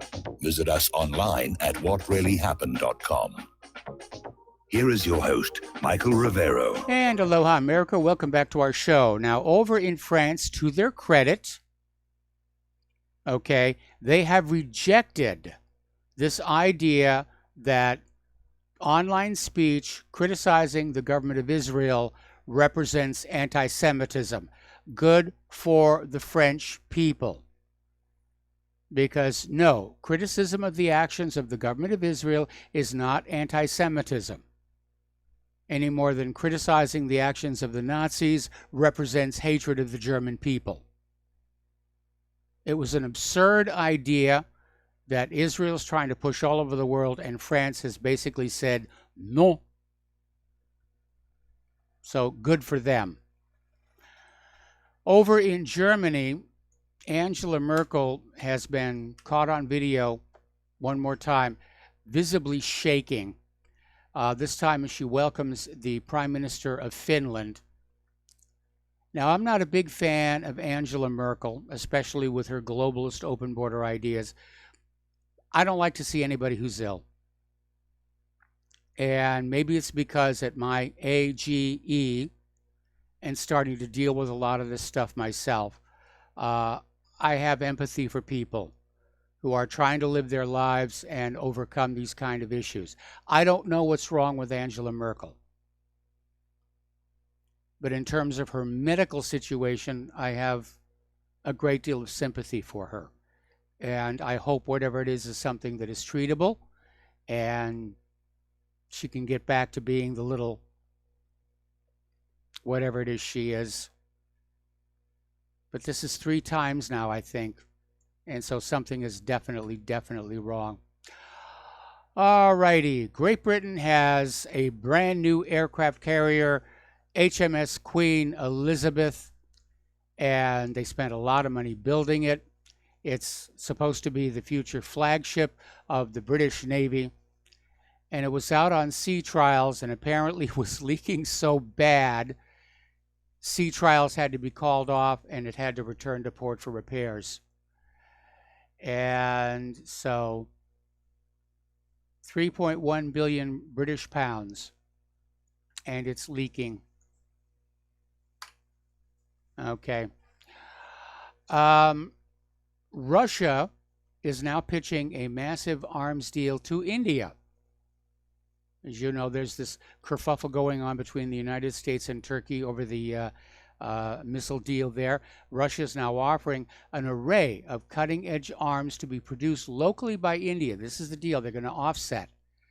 In other words, they're going to come on down, and India is going to get the blueprints and the plans and technical assistance and build these new weapons themselves, including an advanced killer submarine and a 5th-generation fighter jet, along with other weapons as well.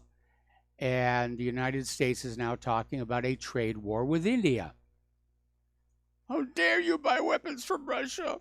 What's wrong with our weapons? Well, they're expensive. They don't always work.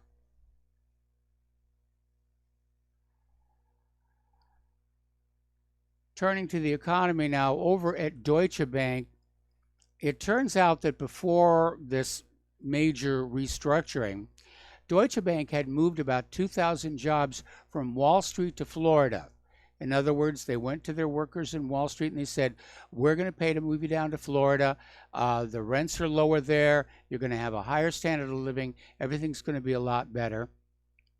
And now all those people down in Florida are terrified they're going to get caught in the next round of layoffs. And you know, it's one thing if you're on Wall Street and you get a pink slip, there's always another Wall Street job. Down in Florida, not so much. Not so much. Over in China, they're losing control of their debt load, just like the United States is. They're getting defaults, missed payments, and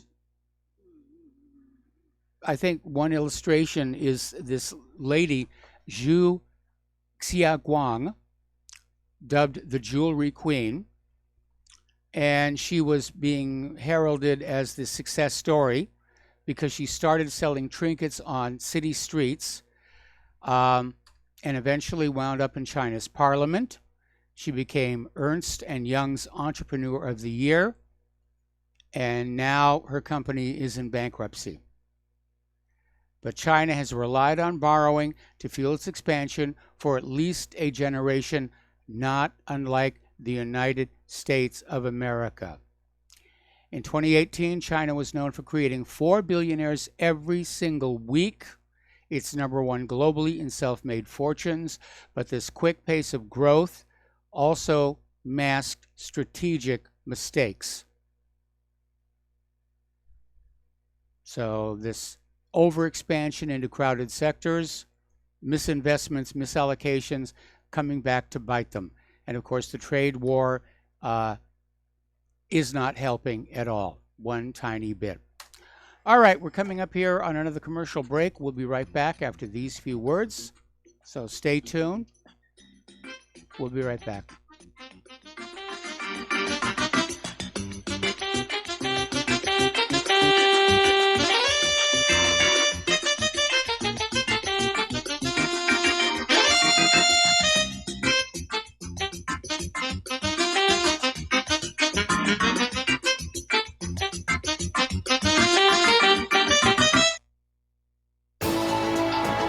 You are tuned in to the Republic Broadcasting Network.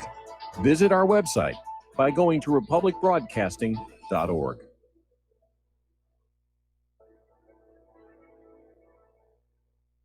Homeowners, if your lender has gone out of business or sold your transaction to another lender or servicer, you may be the victim of a wrongful foreclosure, resulting in the loss of your home. If you've already lost your home, are in foreclosure, or even in good standing, you can challenge the mortgage transaction's illegal issue, and your property can be restored to you, and your foreclosure can be stopped or reversed, and the mortgage transaction declared unenforceable. State laws, U.S. title codes, the Uniform Commercial Codes, and U.S. Supreme Court rulings have upheld that defective mortgage documentations can reverse or stop foreclosures and enforce property title claims in favor of the homeowner. We are having successes in stopping the process of foreclosure, the enforcement of the foreclosure judgments, the sale of property, and evictions after the sale. We are not attorneys, and we don't give legal advice. We are a professional team of legal researchers, providing forensic mortgage audits and expert witnesses. We have the knowledge to produce the evidence and enforce laws regarding your legal issues. We've been in business for 12 years without a complaint. Consultations are free, and we provide a free title search to confirm if your mortgage has legal defects. Please call 855-253-3748. 855, the number 2, keep it today.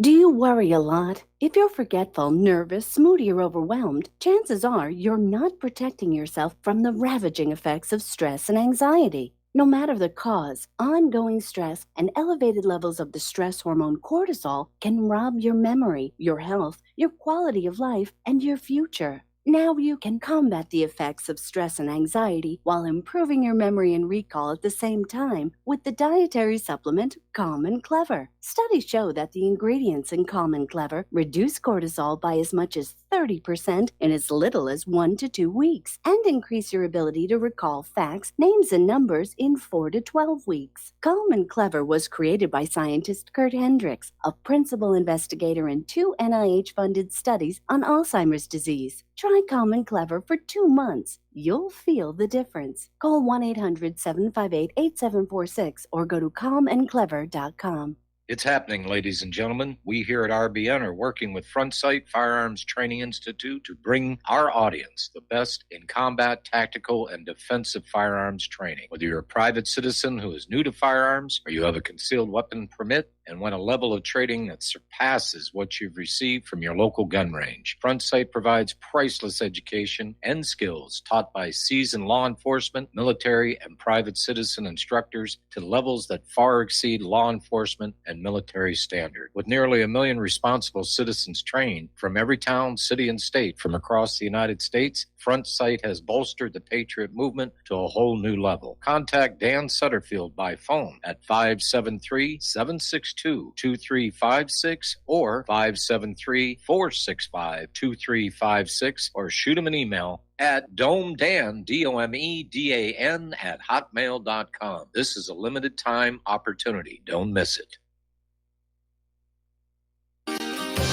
When all this twisted steel was swept away, did these remaining holes reveal what's really happened? And aloha, America. Welcome back to our show. Here we're talking about the economic news here. And we were talking about China's debt piling up, and they're hardly the only one. Right now here in the United States of America, our deficit is now 25% higher since the 2016 election. And that's bad news. The government is spending the money faster than we can pay it. Or they're spending it faster than the Federal Reserve can print it up, which is where it's all coming from anyway. But it's not wise fiscal management. And as I said before, the United States is repeating the strategic mistake of the Soviet Union. They're bankrupting themselves with military spending. And I imagine part of it was they thought, well, we'll spend all this money to build all these new weapons, then we'll sell all these weapons to other countries, we'll make the money back. Except that is not happening. Bad strategic mistake here.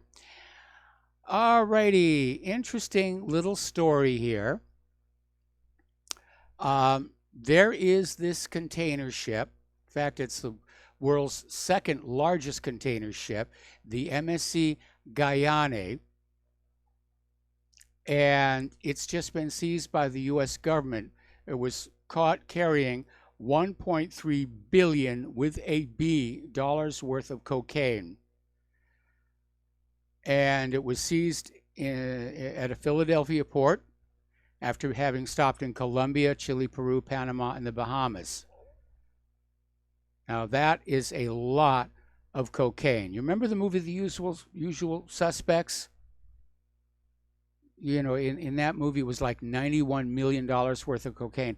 Ooh, 1.3 billion dollars. That's 18,000 kilos that were being brought in at one time. Here's the embarrassing part. The ship is owned by J.P. Morgan. And it's operated by Switzerland-based Mediterranean Shipping Company, MSC.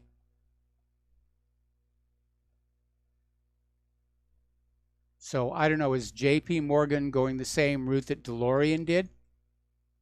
Because that's what brought him down. Couldn't pay all of his bills and he got set up for a sting. Turning over to the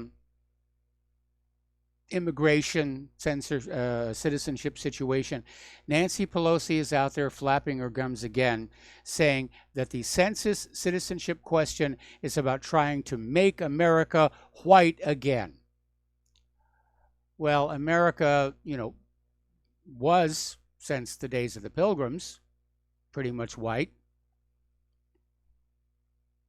And it's rather interesting to see all of these social justice warriors who talk about cultural appropriation, you know, and respecting other people's cultures, and yet they seem to just so hate white people. And it's part of their identity politics to just hate all things white. But Pelosi is forgetting that 14th Amendment, which says very clearly, the purpose of the census is to count the number of citizens to draw the congressional boundaries. Citizens, not people, not illegal immigrants, not migrants, citizens, legal citizens. And for most of the history of the census, there has been a citizenship question. Obama took it out. Nobody made a big stink about that. They should have. But it's a further illustration. The Democrats are counting on the illegal immigrant vote to seize power and to hang on to it. A little bit of an embarrassment over there in Buckingham Palace. Apparently an intruder broke in at 2 o'clock in the morning. In fact, just early today. And basically got within just a few meters of Her Majesty sleeping. And 4 minutes later, he was apprehended by the police. He was a 22-year-old man. And apparently he just climbed over the front gates of Buckingham Palace. That's a trick. I've been to Buckingham Palace. Those are some formidable gates. Now, he wasn't carrying any weapons. They're saying it wasn't terrorism. It was just a guy engaged in a little bit of nonsense, I guess. It's a good reason. Okay, the gun grabbers are out there. They want to ban bump stocks. They want to ban convertible rifles. And one of their favorite targets to ban are sound suppressors. We have to ban sound suppressors because, that will help bring down the homicide rates. Well, as it turns out, studies are showing, this is out of Government Slaves, studies are showing that most criminals don't use sound suppressors. In fact, very few do. And that, in fact, banning a sound suppressor will have no effect on homicide rates whatsoever. Now, before I start getting all kinds of nasty phone calls about, oh, you want sound suppressors, you're in favor of crazy people with guns. Sound suppressors very often are combined with flash suppressors and what are called hold down suppressors, where some of the exhaust gases from the propellant blow upward to counter the recoil, to keep the barrel down. And at one point when I was very young, I had a weapon that had such a suppressor, and it worked very, very well. And by the way, sound suppressors, a lot of people have a mistaken idea about what they do because they've been watching way too many movies and TV shows. James Bond, where somebody will put out a gun with this little 2-inch piece of additional pipe on the front, and they pull the trigger and it goes, and the bad guy falls down dead. Doesn't happen. It doesn't happen. All a sound suppressor does is break up a single shock wave into multiple shock waves, which makes it difficult to determine where the shot came from. That's it. You still hear the gunshot. It still makes a lot of noise. It's going to wake up the neighbors and the dogs. So, now there was this amazing video, and we linked it to the front page of whatreallyhappened.com. And it's this Delta flight. And it's a video shot out the window, just ahead of the engine. And what it shows is a little bit scary.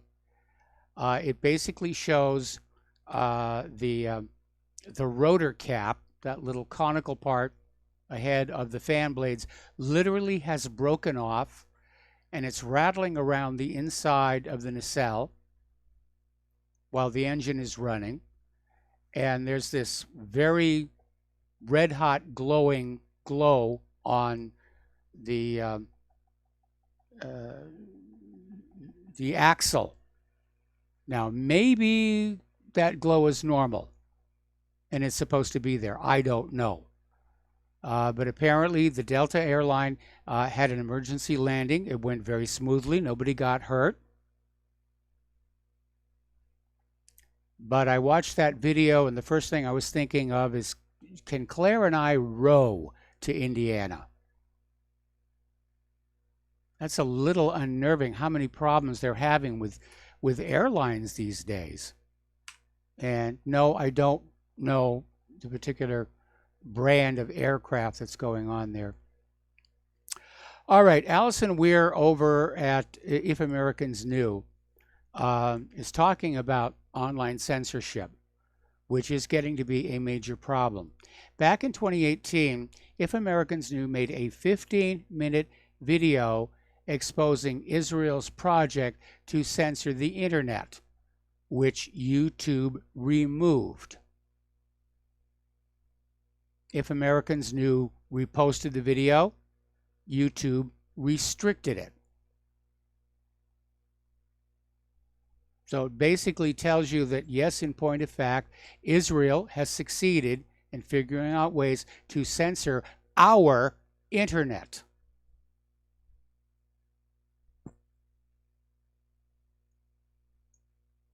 And I'm not happy about that at all. I don't want a foreign government deciding what we can and cannot see. I mean, if Israel wants to block the video from Israeli citizens, that's their business. But how dare Israel come into this country and start saying Americans are not allowed to see what Israel is doing? And how dare our politicians allow it to happen?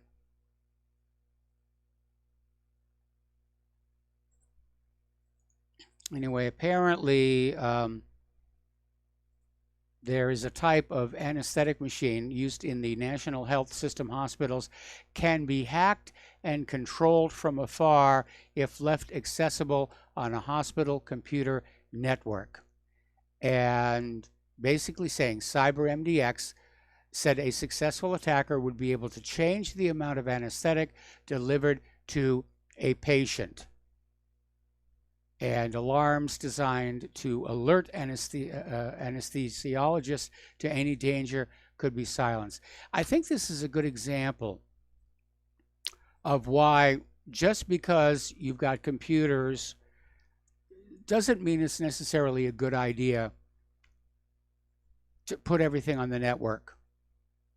This whole Internet of Things is shaping up to be a major, major problem for everybody, between constant monitoring of everything that you say, the problems that are showing up in some of these products, like the front door locks, which can be unlocked remotely. It's one of those things, it sounds like it's a good idea. Oh, you know, it's right out of science fiction. Everything's run by the computer. But the implementation is coming up short. Now, I've had a lot of fun with computers in my youth. I'm not as big a fan of them as I used to be, I'll be honest. But when I walk out of this room, it's almost a Luddite lifestyle. Just light switches on the wall. I don't need computers on everything. I don't need a computer in my coffee maker. I don't need computers in my shoes. I think it's definitely overkill. Alrighty, over at Vimeo, not to be outdone by YouTube, Vimeo is now purging all vaccine awareness channels. Any video that expresses any type of skepticism about the safety and effectiveness of vaccines is being purged. Our corporate social media is becoming Winston Smith.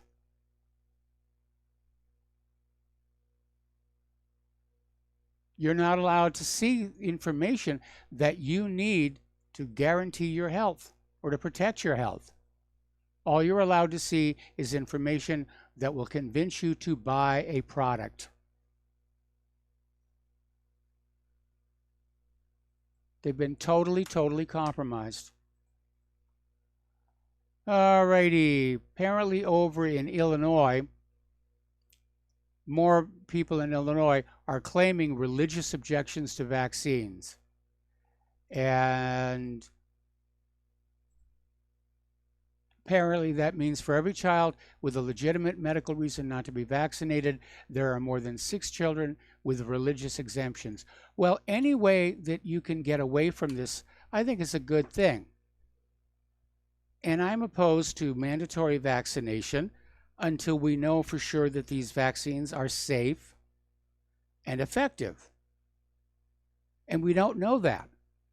In fact, to the contrary, we know that many of these vaccines are very harmful. You should read the package inserts.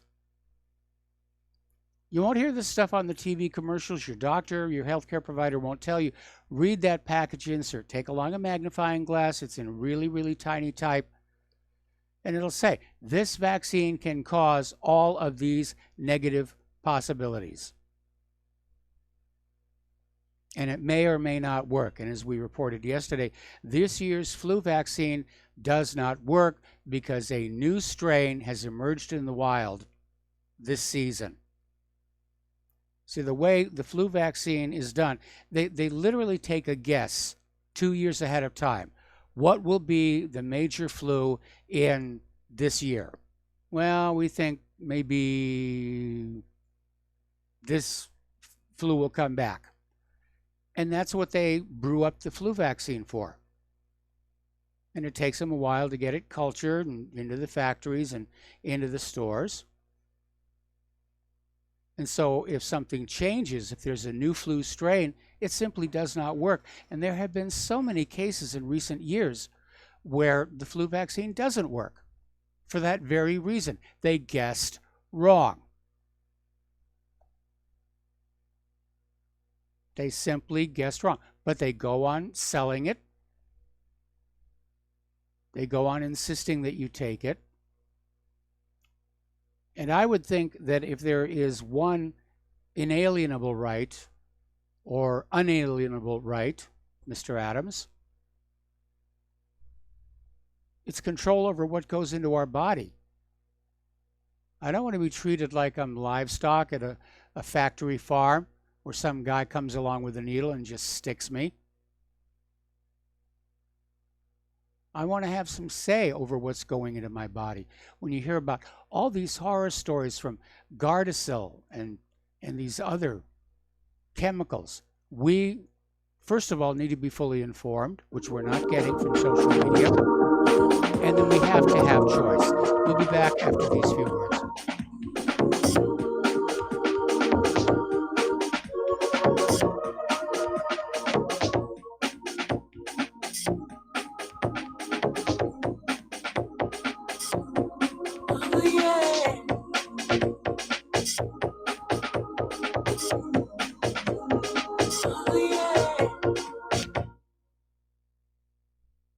Tired of being lied to by mass media? It's growing more and more apparent today that news is received less and less through standard media outlets. Even with a growing audience every day, RBN is beginning to direct more efforts into social media. Social media and the use of the internet is fast becoming the primary source of people for news, regardless of demographic. RBN has set out to provide some of the best news on the internet through republicbroadcasting.org, and also has begun to use the tools to our advantage by way of social media.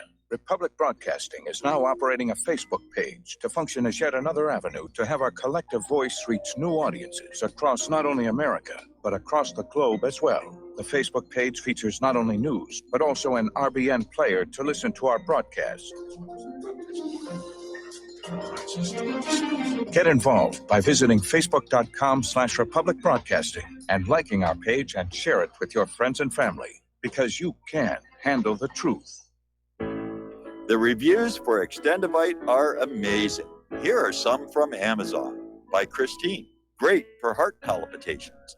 By Ann, before I started using this product, every afternoon my ankles and my hands would be swollen. That doesn't happen anymore. So if that part of their advertising is true, I have to assume that the rest of it is also. Not to mention that when I had my yearly blood test, only a few weeks after beginning to use this product, my cholesterol had dropped over 30 points. I'm going to continue to take it. By Croc, I love this product. It really works. By Brad, works great, thank you. Tell us your story. Get your Extendivite today. To order, call 1-877-928-8822. That's 1-877-928-8822 or visit heartdrop.com. Extend your life with Extendovite. Homeowners, are you in foreclosure, expecting to be served with a foreclosure lawsuit, or suspect your lender has coerced you into an illegal mortgage transaction? A huge number of mortgages made in the last 10 years have legal issues and are possibly defective. State laws and the U.S. Supreme Court have upheld that defective mortgage documents are grounds for foreclosure defense and for counterclaims in favor of the homeowner. If your mortgage has been sold or assigned since closing the loan, it may be defective and you may be paying the wrong party, and the lender may not have standing or the right to foreclose or collect payments under the law. If you would like to know if your mortgage is legal or not, or know if you are paying the right party, we can help. Our initial consultations are free of charge. We are not attorneys. We are legal researchers and work closely with experienced lawyers who know how to help you find the evidence to help you keep your home. Call toll free 1-855-2-KEEP-IT. That's 1-855-2-KEEP-IT today. We the people, in order to form a more perfect union, establish justice, ensure domestic tranquility, provide for the common defense, promote the general welfare, and secure the blessings of liberty. And aloha, America. Welcome back to our show here. And again, over in the world of Android, and I'm glad that Claire and I got off the Android machines. Apparently, there is yet another malware out there. It's called Agent Smith, and it replaces legitimate apps with tainted copies that are built to push advertisements or hijack valid ad events. which is basically stealing from the advertisers. And apparently around 25 million devices have already been infected with Agent Smith after users installed an app from an unofficial Android store. Now, I'm not saying that the official Android, or for that matter, the iTunes stores, are absolutely rock solid protected, because we know that they're not. But going to an unofficial source for apps, you're just asking for trouble. Now, when I got my very first iPhone, this is way back, I was working on Lost, I think, and I was curious about it. I had it jailbroken, and it just caused so many problems. I said to heck with it, and I did a clean reset on it, and that's what I've done with it since then, because the phone is supposed to be a phone. It's supposed to do email. It's supposed to do web browsing. I don't need it to do anything else. And I don't need to prowl around the file system, and I certainly don't need to have it wide open to apps that are, first of all, crashing the system. That was a big problem. And installing malware. Okay, Steve Wozniak, who was co-founder of Apple with Steve Jobs, has gone public saying it's time to delete your Facebook account now. And he's basically saying Facebook has become a massive spying operation, and unless you're out there just putting pictures of your younger relatives or pets or anything like that, it's rather useless. Certainly for those of us in the truth movement, Facebook has become useless. It's totally filtered. They're blocking conservatives. They're blocking vaccine criticism. They're blocking doubts about GMOs. And it's only going to get worse. They're going to start blocking debate on whether human-caused global warming is real. It really is 1984 and Winston Smith all over again here. So the Woz's warning, I think, is legitimate, to delete your Facebook account. And I know Facebook makes it very, very difficult, and they want to hang on to your data. But it's time to start looking at some alternatives. Now, a lot of people are very lazy, and they're staying with Facebook saying, well, I'm not a conservative, and I'm not concerned about vaccines, and I'm not concerned about GMOs. Why should I give up Facebook? Okay, there's the music. Time for station identification. Back with hour number 3 after these few words. Join us on the air, 800-313-9443.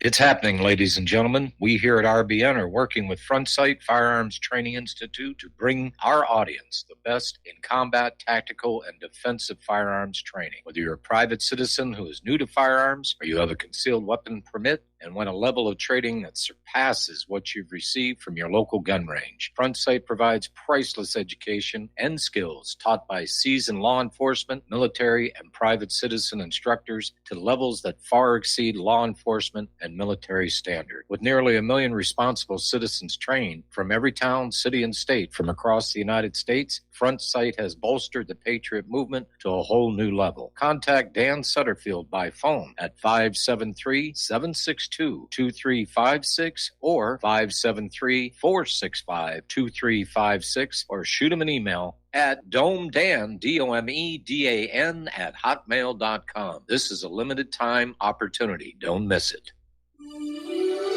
This is RBN, the Republic Broadcasting Network.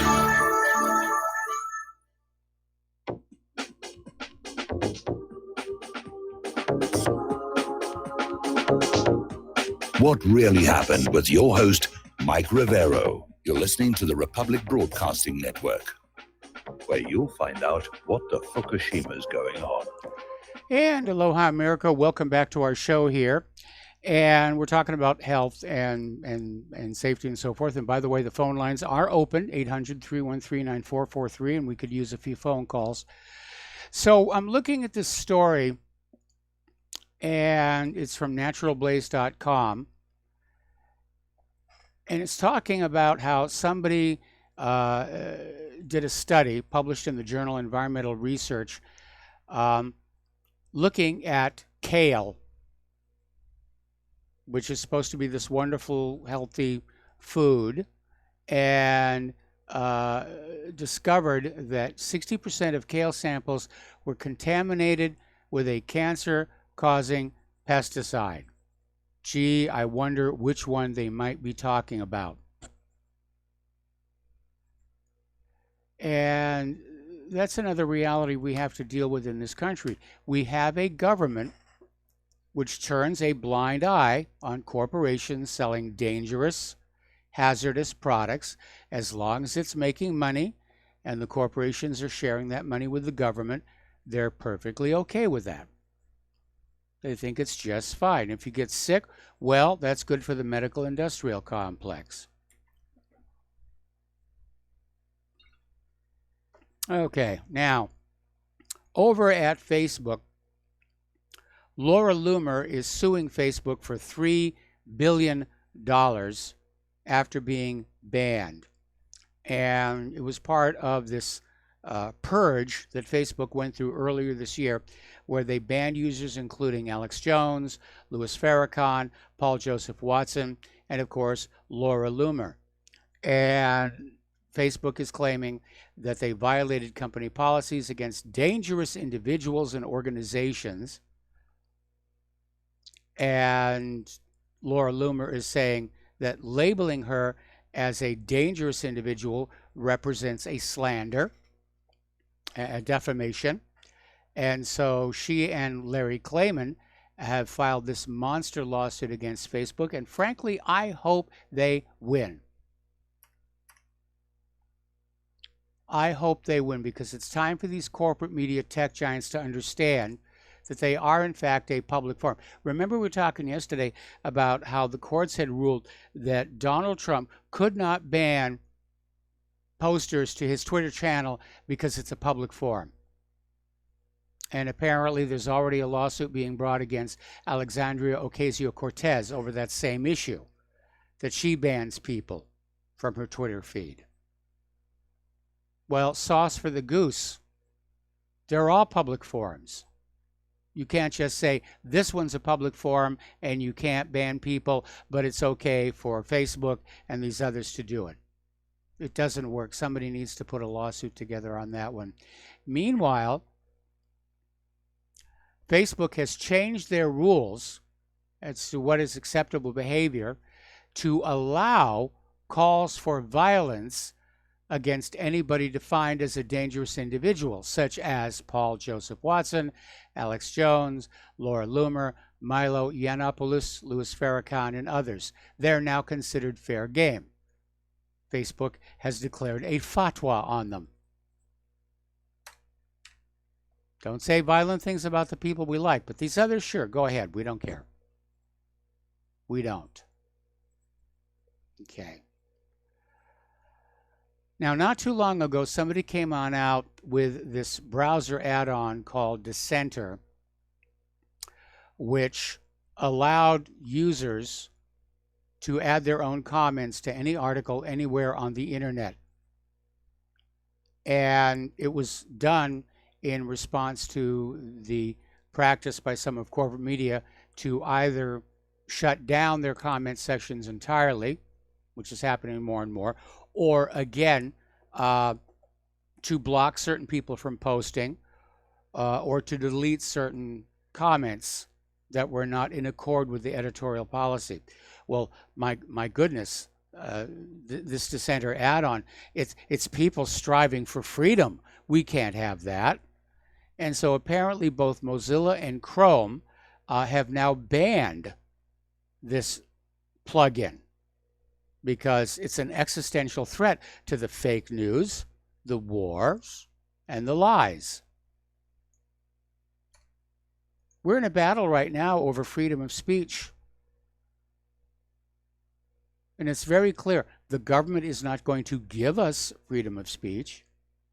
Facebook is not going to give us freedom of speech. Google will not give us freedom of speech. We have to earn it for ourselves. We have to take it. We have to work out ways to share information with each other. And that's really what it comes on down to, sharing with each other what we know, what we have found out. And as I mentioned earlier in the show, the most potent weapon we have right now is the court of public opinion,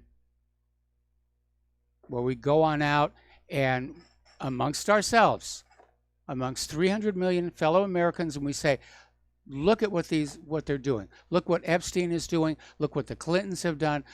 Look at all the lies we were told about Saddam's nuclear weapons. We have to make noise. Because if we're talking with each other, Facebook can't shut that down. Google can't shut that down. The government can't shut that down. So it's time to go back on SneakerNet and just go on out and talk to people. All right, we're going to do a shout out to our on-air affiliates who are just now rejoining our network here. Now, this is a very, very bizarre story, and in light of other things that we have seen lately, it's not surprising. It's very indicative. Apparently, in Sacramento, California, you can be fined $500 for repairing your own car in your own driveway. And I mean, we're seeing people looking at jail time for the length of their grass. Windmills on their front lawn, trying to grow food on their own land. And so now in Sacramento, it's illegal to repair a vehicle in your own garage. Now, this is, of course, once again, it's about getting you to spend money on professional mechanics, from which the government would get a piece of the action. You know, we get a piece of the action here. You know, you don't fix your own car. You take it to Joe the mechanic over there, and he fixes it, and we get a piece of the action here.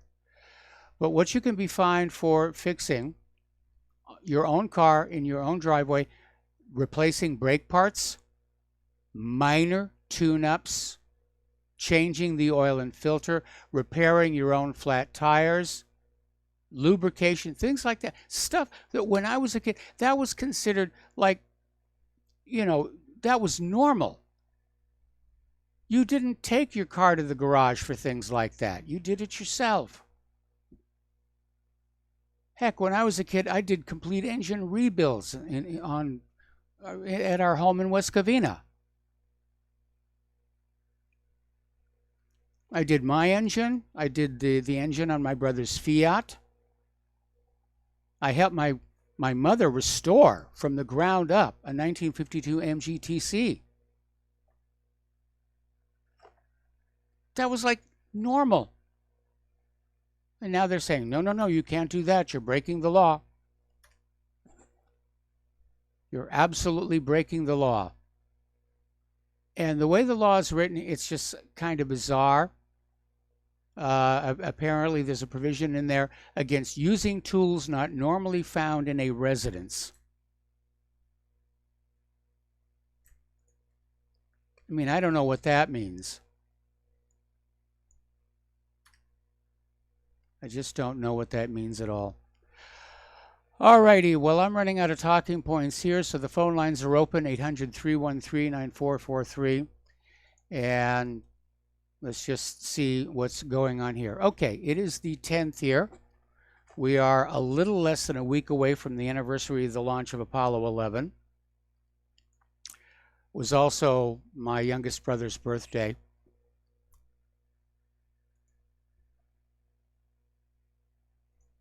And we're seeing another story here. Apparently, Chuck Schumer's now gotten dragged into the Jeff Epstein story. Apparently, Epstein was a major donor to his campaign, which there's nothing really suggestive about that. But it's going to have a lot of people looking to see if maybe Schumer's name is in those pilot logs. Apparently down in Mississippi, they have now banned swimming at all Gulf beaches. Apparently there's a major blue-green algae bloom, which is proving to be very toxic. Okay, we've got a caller on the line.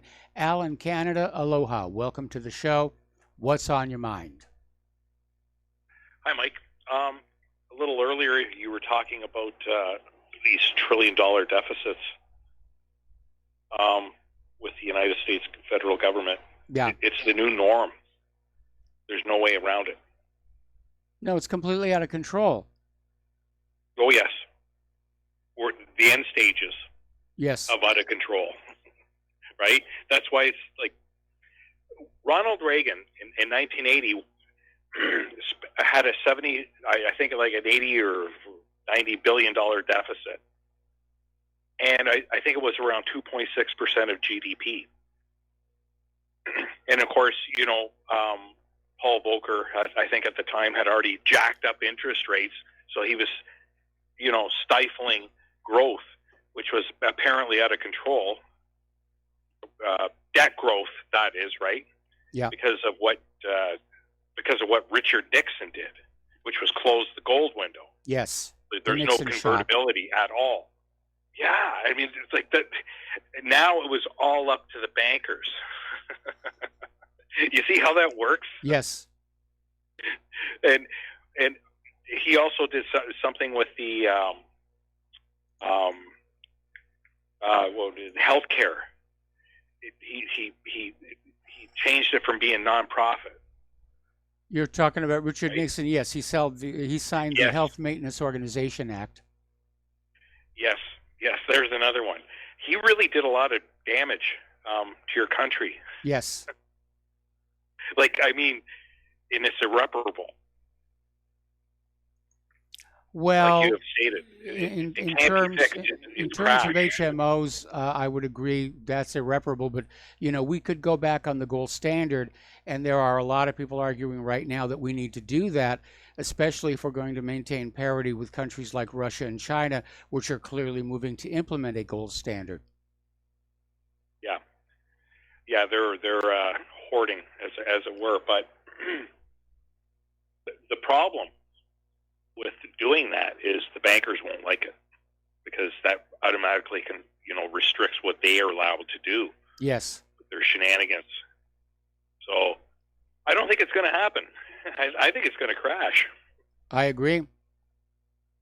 It's painfully obvious that we hear about these things that are going on throughout the world. I mean, Jeffrey Epstein and what he's been doing. And, it's just the tip of the iceberg. These people, and I'm gonna just go out on a limb and say there's probably about 1 million of them. They're out of control. Yes. And now everybody can see it. It's the age of information. Everyone has a cell phone almost. I don't, but at any given time, Mike, you could be filmed, right? I'm sorry. Any given time, you could be what? filmed. Yes. In public.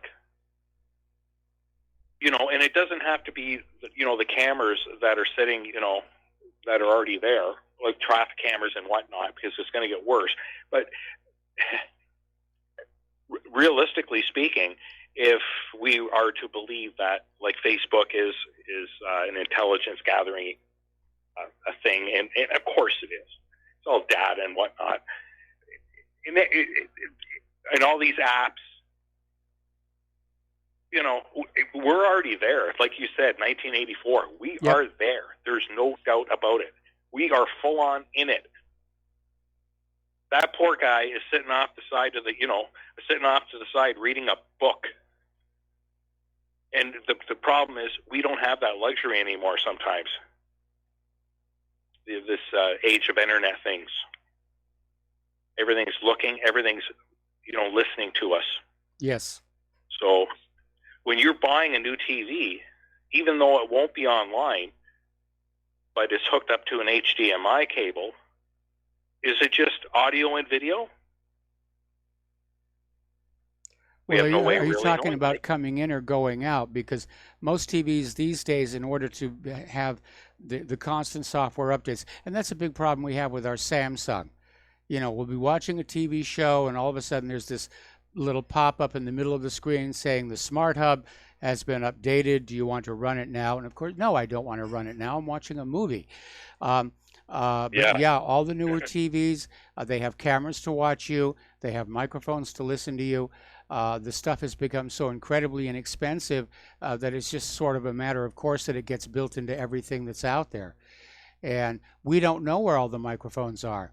I mean, I know there's obviously one here in my iWatch and my iPhone and so forth, but we don't know where else any of them might be. Of course, at my age, it's not like I'm doing anything interesting anyway. But it's still creepy knowing that it's out there. Yes, it's like somebody drilling a hole into your habitat, and their eyeballs right up against them. They're watching you. Yes, it's crazy. It absolutely is, and would be comfortable. They're trying to condition the next generation to be comfortable with it, to be accepting of it, if you will, and just say this is just the way that life is. And they may well succeed. And I think one of the things that our generation needs to do is to tell these kids about the need for privacy. And what's really interesting is when I was growing up, kids had an instinct for privacy. They didn't want their parents looking in on them. They wanted to have their private moments. And are they really willing to give that up? It's manufactured consent. It always is. It really always is. This indoctrination that's going on. Because I heard you talking about it yesterday, and one of your talking points was, they're teaching like gender stuff and like little kids about sex education and all that nonsense. Yep. In Canada here, one of the premiers, he said, you know what? We're not doing that. We're going back to the way it used to be. And as a matter of fact, flashcards, they were good. Yeah. We're going to start teaching adding, subtracting, and multiplying. We're going to start teaching the English language, which means breaking it all down into everything that is preposition, verbs, adverbs, adjectives, all that stuff. We're going back to that.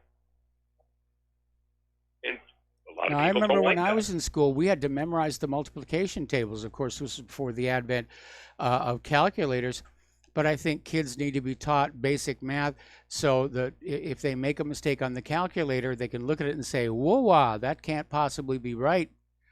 And I know that because years ago, I taught remedial math at a high school in Southern California for one semester. And they were all using these calculators, and they were all making these hideous mistakes because they had no intuitive sense of the math that was involved, and they would look at these obviously erroneous results and not know it. Yeah. When I went to high school, we were on right at the edge of the teacher was actually teaching the student how to use, like the TI-35 Texas Instruments calculator. Yeah. In order, we were getting away from the tables. Okay, well, Al, I'm going to have to let you go. Thanks, we got to take a break for commercials. We got another caller waiting on the line, and we will be right back.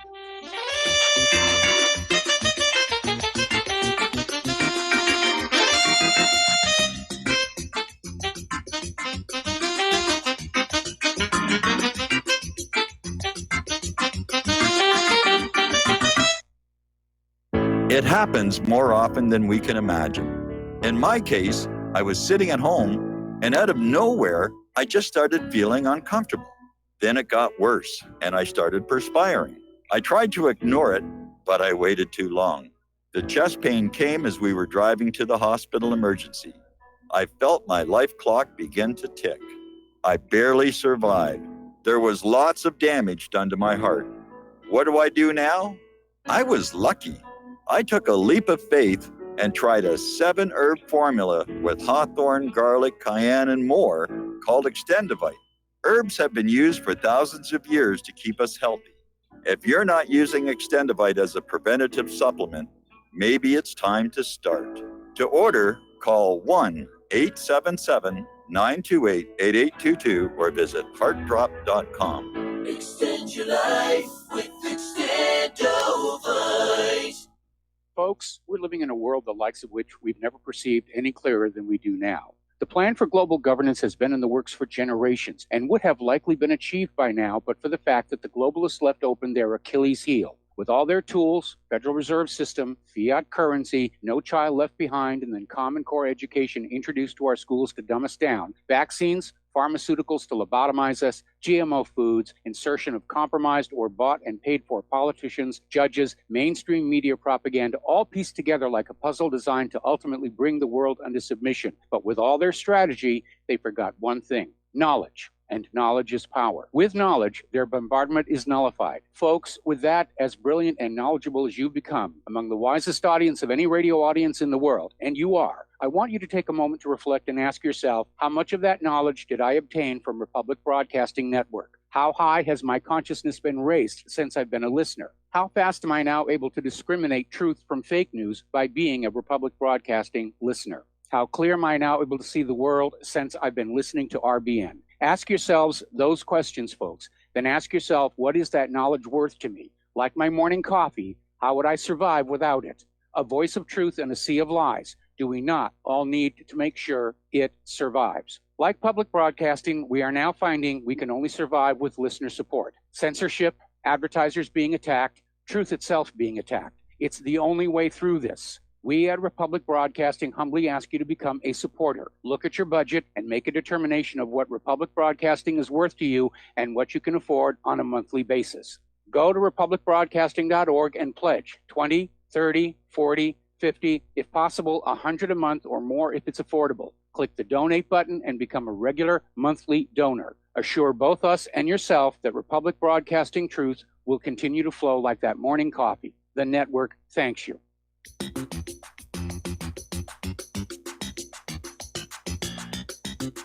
Welcome to What Really Happened Radio. Visit us online at whatreallyhappened.com. And now, set your eyes on the future and let's consider what really happened. And aloha, America. Welcome back to our show here. And before we go back to the phones here, I just got an email from somebody.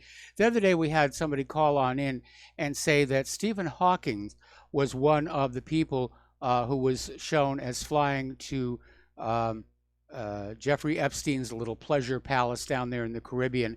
And we were all saying, well, Stephen Hawking, what the heck's going on? Turns out it was not the Stephen Hawking who was the physicist. It was Stephen Hawking, who's an Olympic gold medal winning lightweight rower, say that 3 times fast, from Australia. So good thing we got that sorted out. All right, back to the phones. Ken in New York, aloha. Welcome to the show. What's on your mind? Thank you, and aloha. I know somebody that has a pacemaker installed and had to get an MRI, and they had to have the technician come down from the company with a box. I think it runs on Wi-Fi. It's wireless. Yeah. And they had to be paired to reload the calibration data into it. Oh, my God. Can you imagine that? Yeah, I can imagine that would be a very scary situation. And again, I understand them, wanting to have a wireless means of communicating with something like a pacemaker, but it should have much better security, and it should have much better robustness in terms of maintaining its calibration data. It seems to me like they rush these things out, and they're fragile. they're very, very fragile, but they rush them out there and saying, this is the latest thing. It's a pacemaker and it's on Wi-Fi and it does all this wonderful stuff. And especially with all the cybercrime and hacking that's going on here, it would make sense, at least give each of these pacemakers a unique identifying number that is known only to the doctor and the patient and the technician, so that somebody sitting outside the house can't pair with it and go on in and turn their heart off. Well, you could be having a situation where you can just swamp it out. That may have been the case with, I think Ron Paul's wife has a pacemaker. It'd be very easy. I wouldn't be surprised if some of these people, get threatened or they start to think about these things. Yeah, I can imagine it would be. I mean, or somebody wants to collect their inheritance a little early. You have time for a second subject? Sure. It has to do with your repairing your car in the yard. I'm pretty sure, because I've mentioned this in the past, and I've heard it from several sources, there are Supreme Court cases that put the municipalities in their place, and I think it has something to do with most houses have a fence on the side and in the back. You're not allowed to look over a fence, give somebody a violation or some kind of a ticket unless you have a real warrant. Now, I know municipalities, like some say that they have administrative warrants, but they're not real. We had a situation here years ago where they were trying to fly planes overhead to look down at people's pools and then start hitting them find reasons to hit them with violations. That all stopped. What were they finding these citizens for? Like too much algae or something? Yeah. No, I think it would be something like observing as to whether the pool was constructed properly, whether it had a fence around it, that sort of thing. I mean, if your house is surrounded by a fence from the middle to the back, that should be sufficient. But you know how politicians are. If a kid climbs into a pool and drowns, and they want you to have alarms and cameras on them, and so that stopped. It went on for a short period of time, and the only when certain things stopped, somebody must have got sued. Yeah, generally, I think that's what happens is they'll go on out and they'll make a bunch of money, and then there's a counter lawsuit saying, hey, it's not my fault. The parents lost control of their kid. And yeah, generally there's a countersuit and the courts will sort it all out. But I think that generally speaking, the municipalities are allowed to have some control over the front of your house. So I guess unless you had a portable lift in your driveway, I guess that would qualify as a tool not normally found at a residence. But if you had it in your backyard, I don't see how they could.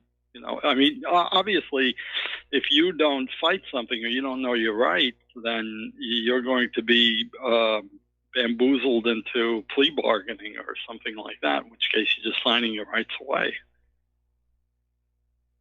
Well, part of the problem, of course, is that municipalities are constantly changing the laws. We have to deal with that out here in Hawaii, where it's like every 6 months is a whole new set of laws that we have to be paying attention to in terms of how we organize our home or everything. And again, the idea is revenue generation. We're hitting you with a fine for XYZ. I didn't know XYZ was a problem. Well, we just passed this law a few weeks ago and you're in violation and now you got to give us money. Anyway, listen, Ken, we're going to let you go. We got to take another break for commercials. We got another caller waiting on the line. We will be right back.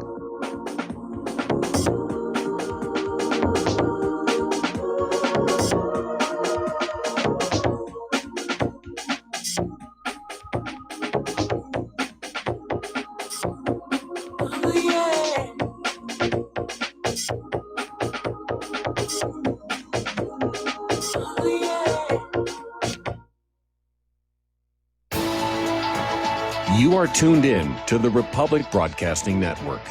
Visit our website by going to republicbroadcasting.org.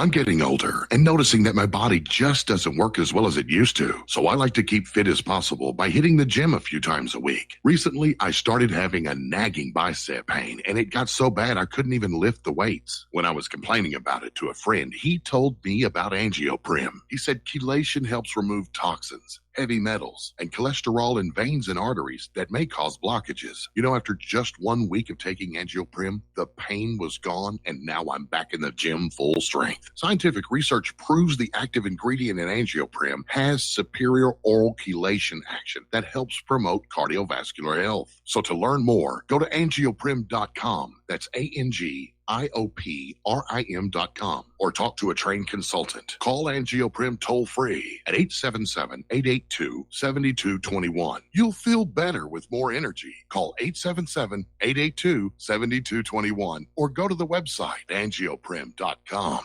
Corporate media dominates the American opinion. Finding independent voices that counter this avalanche is becoming increasingly difficult. With the endless corruption running rampant throughout our government, independent voices are needed more than ever to battle the offensive against our freedoms and liberties. As a listener of RBN, no one understands this concept better than you. Now it's up to you to do your part. The time has come for you to take action and begin broadcasting the truth to hundreds or thousands of people every month. Sound impossible? Quite the contrary. With pointed slogans from LibertyStickers.com, you can reach countless sleeping Americans unaware that they live in a real-life wonderland. LibertyStickers.com has a huge inventory of political bumper stickers and messages that reflect the truth about our government, our politicians, and the future of America. With so many in stock, there's one perfect for you. Visit us today at LibertyStickers.com. Again, that's LibertyStickers.com. Do your part. Your voice is important. Let it be heard. Many people write us about their experience with Extendivite.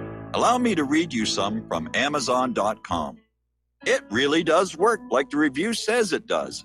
I cannot believe that after the first few days, I didn't feel as sluggish or clogged up. It has had a profound impact on my physical, emotional well-being.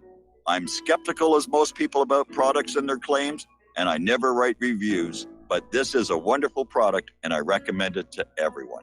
Great product. It has brought my blood pressure from the mid-150s over the 80s to the mid-130s over mid-80s, along with diet and exercise in just the past couple of months. Excellent. Thank you, David. Tell us your story. Get Extendivite today. Call 1-877-928-8822 or visit heartdrop.com. Extend your life with Extendivite. Some are maxed out all their credit cards. Some are working 2 jobs and living in cars. Minimum wage won't pay for a roof, won't pay for a drink. If you gotta have proof, just try it yourself, Mr. CEO. See how far 5.15 an hour will go. Take a part-time job at one of your stores. I bet you can't make it here anymore. And aloha, America. Welcome back to our show here. We're going to go back to the phones to James in Tokyo. Aloha, James. Welcome to the show. What's on your mind? Aloha, Michael. Nice to hear your voice again for the second day in a row. I kind of have a heroin addiction to your voice, by the way. Thank you, Anyway, I think. Anyway, I want. Are you gonna be moving to Idaho? Don't tell me Indiana. that you're gonna be moving to Idaho. Indiana. Don't tell me that you're gonna be moving to Indiana before November. I'm afraid the move is going to be happening right around the 1st of September. I asked you not to tell me that. All right. Well, I won't tell you that then. Anyway, I want to talk about Trump a little bit. Okay. I heard from Dustin in Jersey. You know, he's like, I don't know Trump, but he's like maybe a warmonger and this and that. You know, and sometimes you talk about it. I haven't really heard anything from Trump that conduces to that theory. I mean, like when he talks about Iran on the TV, he's like, I don't want to go to war with them. I want to make a deal. I don't want to go to war with these people. I want to make a deal. With Afghanistan, he's like, I'm taking people out. You know, I got to get a few people in for intelligence, but yeah, I just want to take people out. He seems like a very peaceful president to me in my lifetime compared to every other president that I have known. Well, I don't know What do you about think that. about I mean, that? every president talks peace and then they wage war. I remember back in 2008 when Obama was campaigning on a promise of ending the wars and bringing our kids back home. And he always used to say, you can take that to the bank, which may explain why the economy is in such a shambles right now. But, you know, again, what Trump says is rather meaningless. What Trump does is what's important. I think what he does is he has taken people back. Number one, number two, when you get to the Iran thing, you have Iran politicians coming out how they're saying that America gave them like a lot of slush fund money for all these European companies to enter their economy, and I think that says a lot. Number one, so that, I think he's just trying to clean the swamp. About that.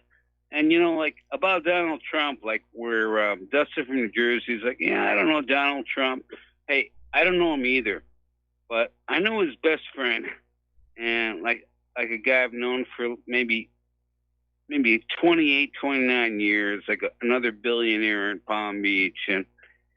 And I've only talked to him only one time about Donald. He's like, oh, James, you think I'm a really nice guy? I was like, hey, man, I just saw like you, him, and his wife and whatever are doing this big charity event.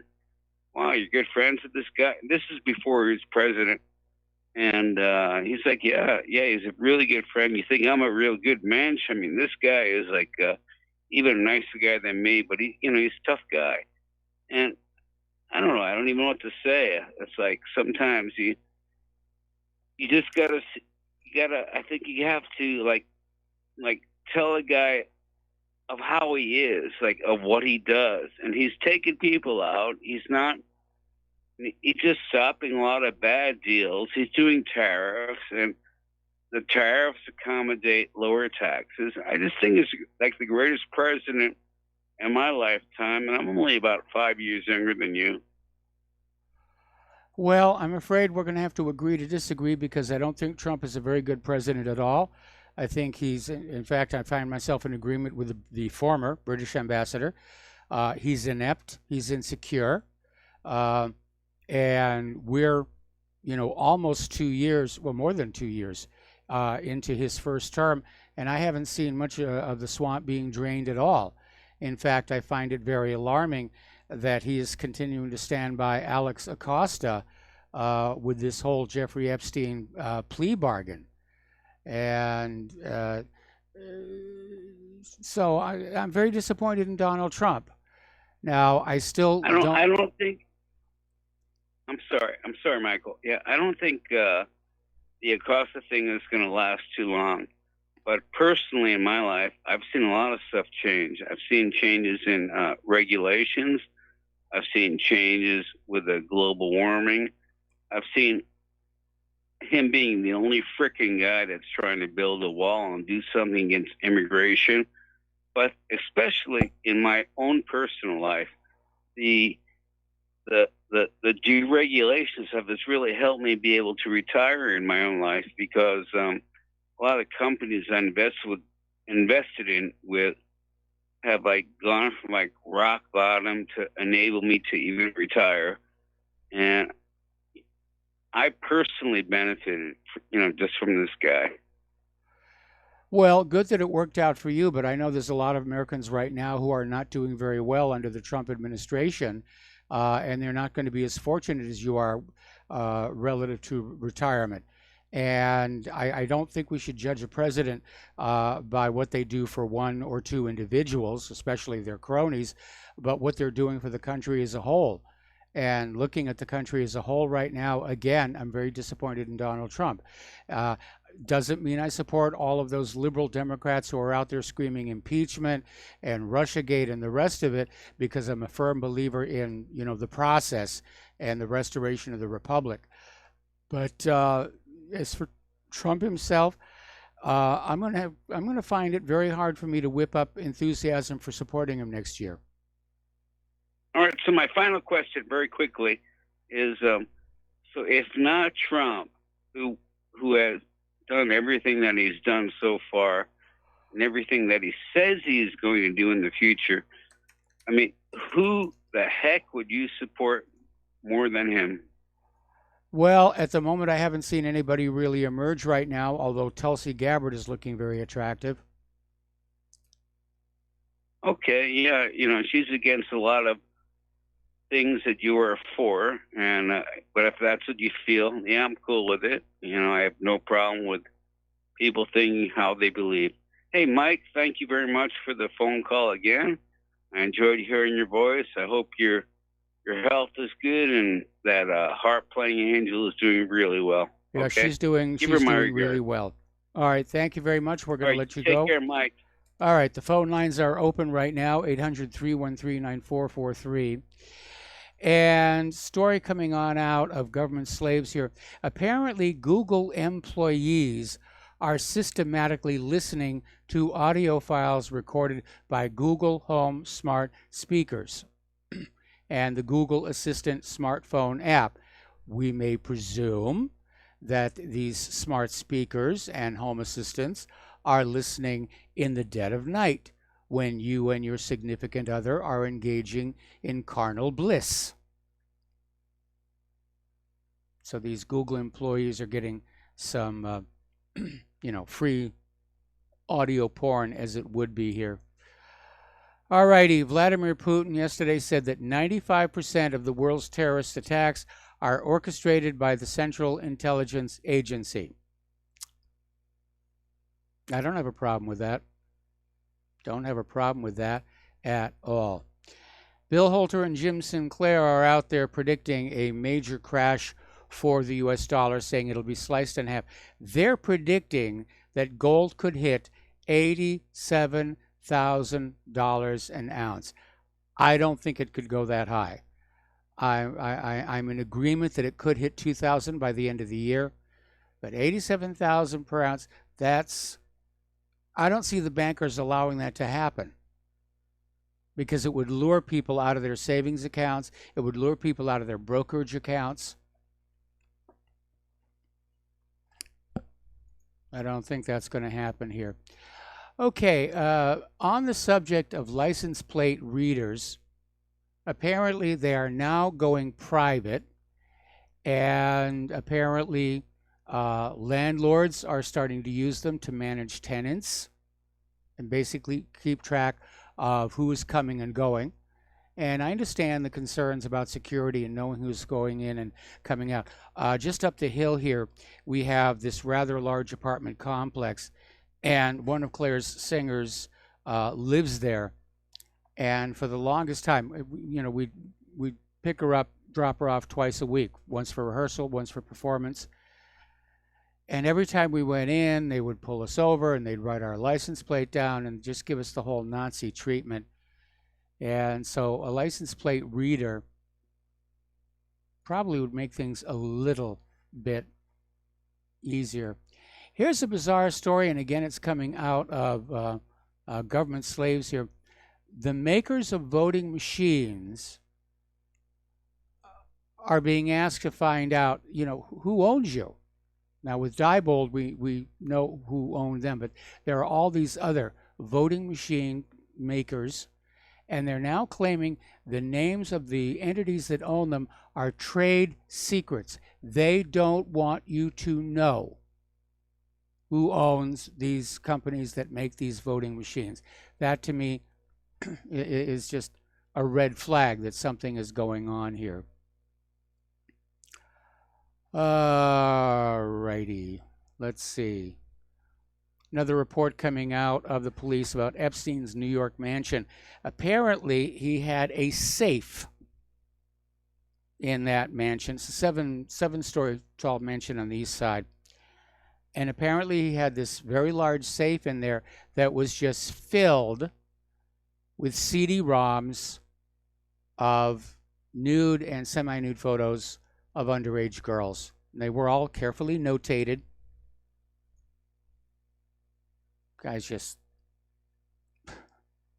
he's a sicko. Let's just say what it is. He's a sicko.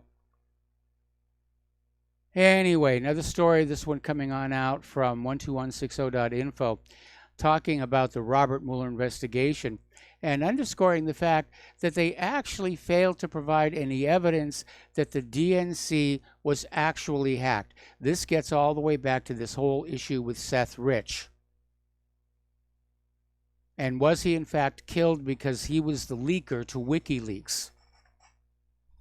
It came on out, the DNC and Hillary came out, oh, Russia hacked us. Russia hacked us. Seth Rich was a botched robbery because they shot him twice in the back and they left his phone, they left his watch, and they left his little gold chain around his neck, left his wallet. But it was a botched robbery. It was those evil Russians. They never proved the DNC was actually hacked. And the metadata on those files on WikiLeaks showed they couldn't have been copied over the internet because they were copied too fast. So the Seth Rich story is back in the news here. By the way, the cartoonist who drew one of the more interesting Seth Rich comics, Ben Garrison, has been invited to the White House for this upcoming media summit. So I hope something good is going to come out of that, and it's not just another public relations event about, yes, we understand there's a problem, and Facebook is being bad, and YouTube is being bad, and Google is being bad, and we're going to let Congress look at it, which means nothing would get done here. Prescription drug prices are now skyrocketing at 5 times the rate of inflation. Just a big, big moneymaker. And we had that story yesterday about the gabapentin, which is this medication which apparently can lead people to suicide. And it's hugely popular. And it turns out that the reason is that the manufacturer is financially incentivizing care providers to prescribe this medication. We've been seeing that with the opioids. We're seeing that with certain vaccines. They're being paid to stick you with that needle. Alrighty. Over at the National Center for Climate Change, they've issued a report without any scientific evidence saying that human-caused global warming will be the end of human civilization. So they're out there screaming, get rid of all humans to save the planet, which is like that. Remember that horrible remake of Day the Earth Stood Still? The original was on Turner Classic Movies the other night, and it's a good movie if you haven't seen it. It's directed by Robert Wise, who I got to work with on Star Trek The Motion Picture.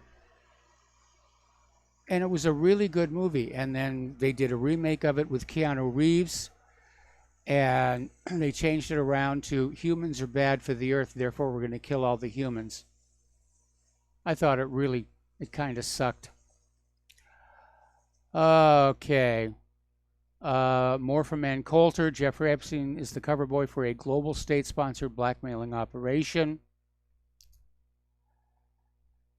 A lot of stuff coming out of Southern California regarding the recent earthquakes. A lot of people are very concerned that more may be on the way. Well, it's only a matter of time. There are always going to be more earthquakes in Southern California. The key is to be prepared for them. And so we're seeing a lot of articles about making sure that you have your storable water, your storable food. The most important thing to have, though, there is a type of long duration storage battery. When you take it out of the package, you literally twist it to activate it. And you need to get some of those, because one of the things that has really been depressing me about this move is how much equipment I wound up throwing away because the batteries that were inside it leaked. And we're talking name brand batteries, not the cheapo house brand batteries, but name brand. You see them all over TV advertisement, and they say on the back, guaranteed not to leak. They still leak, and they destroyed equipment. All right, we got a caller on the line. Dan in Illinois. Dan, I'm going to have to take you into the final segment of our show. What's on your mind? Yeah, I seen Jim Holter and Holter and Sinclair talking. I seen that video, and what they were talking about was you take the supposed gold reserves of the United States, and you take it to the debt, and excluding a few things like Social Security and things like that, and it comes out to where gold would have to be that price, 87,000 an ounce. They didn't say it was going there. Okay. It would have to be that. All right, thank you for that clarification there. We got to take a break for commercials. We'll be right back.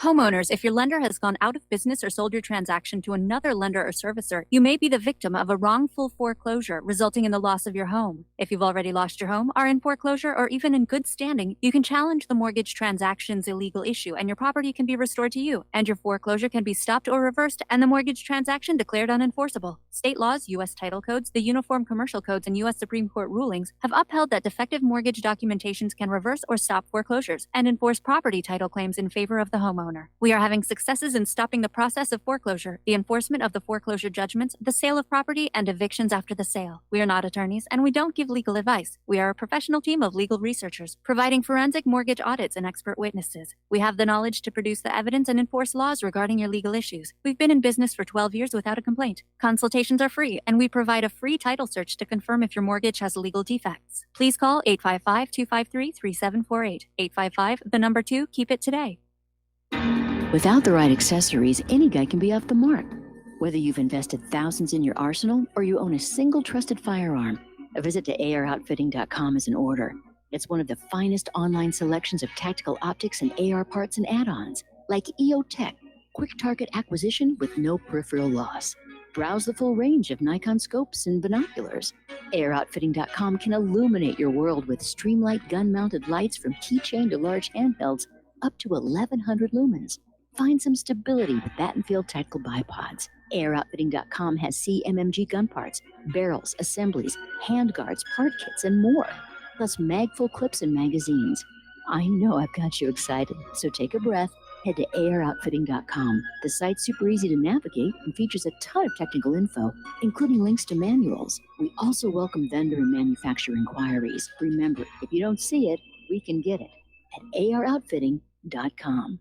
It's happening, ladies and gentlemen. We here at RBN are working with Front Sight Firearms Training Institute to bring our audience the best in combat, tactical, and defensive firearms training. Whether you're a private citizen who is new to firearms, or you have a concealed weapon permit and want a level of training that surpasses what you've received from your local gun range, Front Sight provides priceless education and skills taught by seasoned law enforcement, military, and private citizen instructors to levels that far exceed law enforcement and military standard. With nearly 1 million responsible citizens trained from every town, city, and state from across the United States, Front Sight has bolstered the Patriot movement to a whole new level. Contact Dan Sutterfield by phone at 573-762-2356 or 573-465-2356, or shoot him an email at domedan, DOMEDAN, at hotmail.com. This is a limited time opportunity. Don't miss it.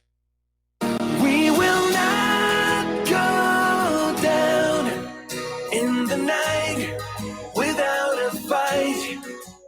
You can burn up our mosques and our homes and our schools, but our spirit will never die. We will not go down in Gaza tonight. And aloha, America. Welcome back to our show. Last segment of our program today here. And speaking of gold, rather interesting little story out there. There is this asteroid, and back in the 19th century, Italian astronomer Annibale Gasparis named it Psyche. after the figure from Greek mythology, this very beautiful woman. And it turned out, surprise, surprise, surprise, that this asteroid contains a huge amount of gold, $10 quintillion worth at current prices. Now, obviously, getting that from its orbit to Earth would be very, very difficult.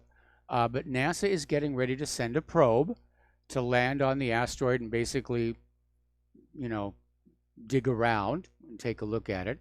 But it's another reminder that out there in space, there are vast resources. Now, a lot of people are saying, oh, if we could bring that asteroid down to Earth, it would make everybody a billionaire. No, it wouldn't. That much gold floating around, the price would fall to zero.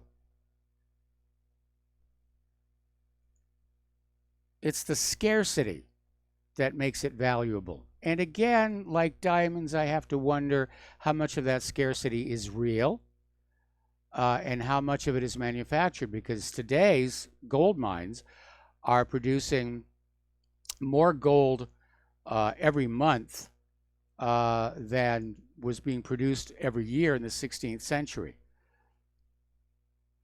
And like diamonds in the jewelry stores, there's enough gold for to have in all the jewelry stores at the shopping mall for everybody to have a little bit, especially this little bit on the finger. Is gold really that rare, or is it another manufactured scarcity to drive prices up? It's kind of hard to know about that. And sometimes metals just start out worth a lot of money, and then things change. And a good example is aluminum. And for most of human history, pure aluminum was very rare. It had to be refined from bauxite, and it was considered more precious than gold.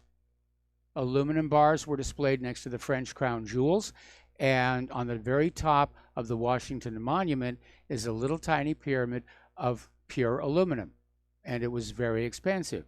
However, with the advent of modern refining techniques like the Hall-Héroult process, now it's considered a junk metal. We use it in our beer cans. We crumple it up, we just throw it away. So anyway, NASA's going to send this probe out to Psyche.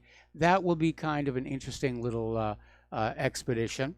I'm certain that Scrooge McDuck is going to volunteer to be on that particular mission out there, along with King Midas. What can I tell you?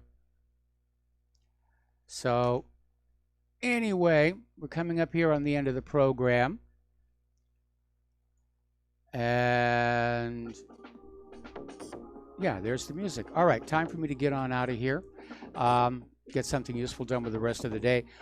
Please stay tuned for John Stadmiller. I'm sure he's got lots of interesting things to share with you. Please take what you learn here, share it with everybody that you know. Please donate to RBN. Please donate to whatreallyhappened.com. And we'll be back tomorrow. Aloha, America.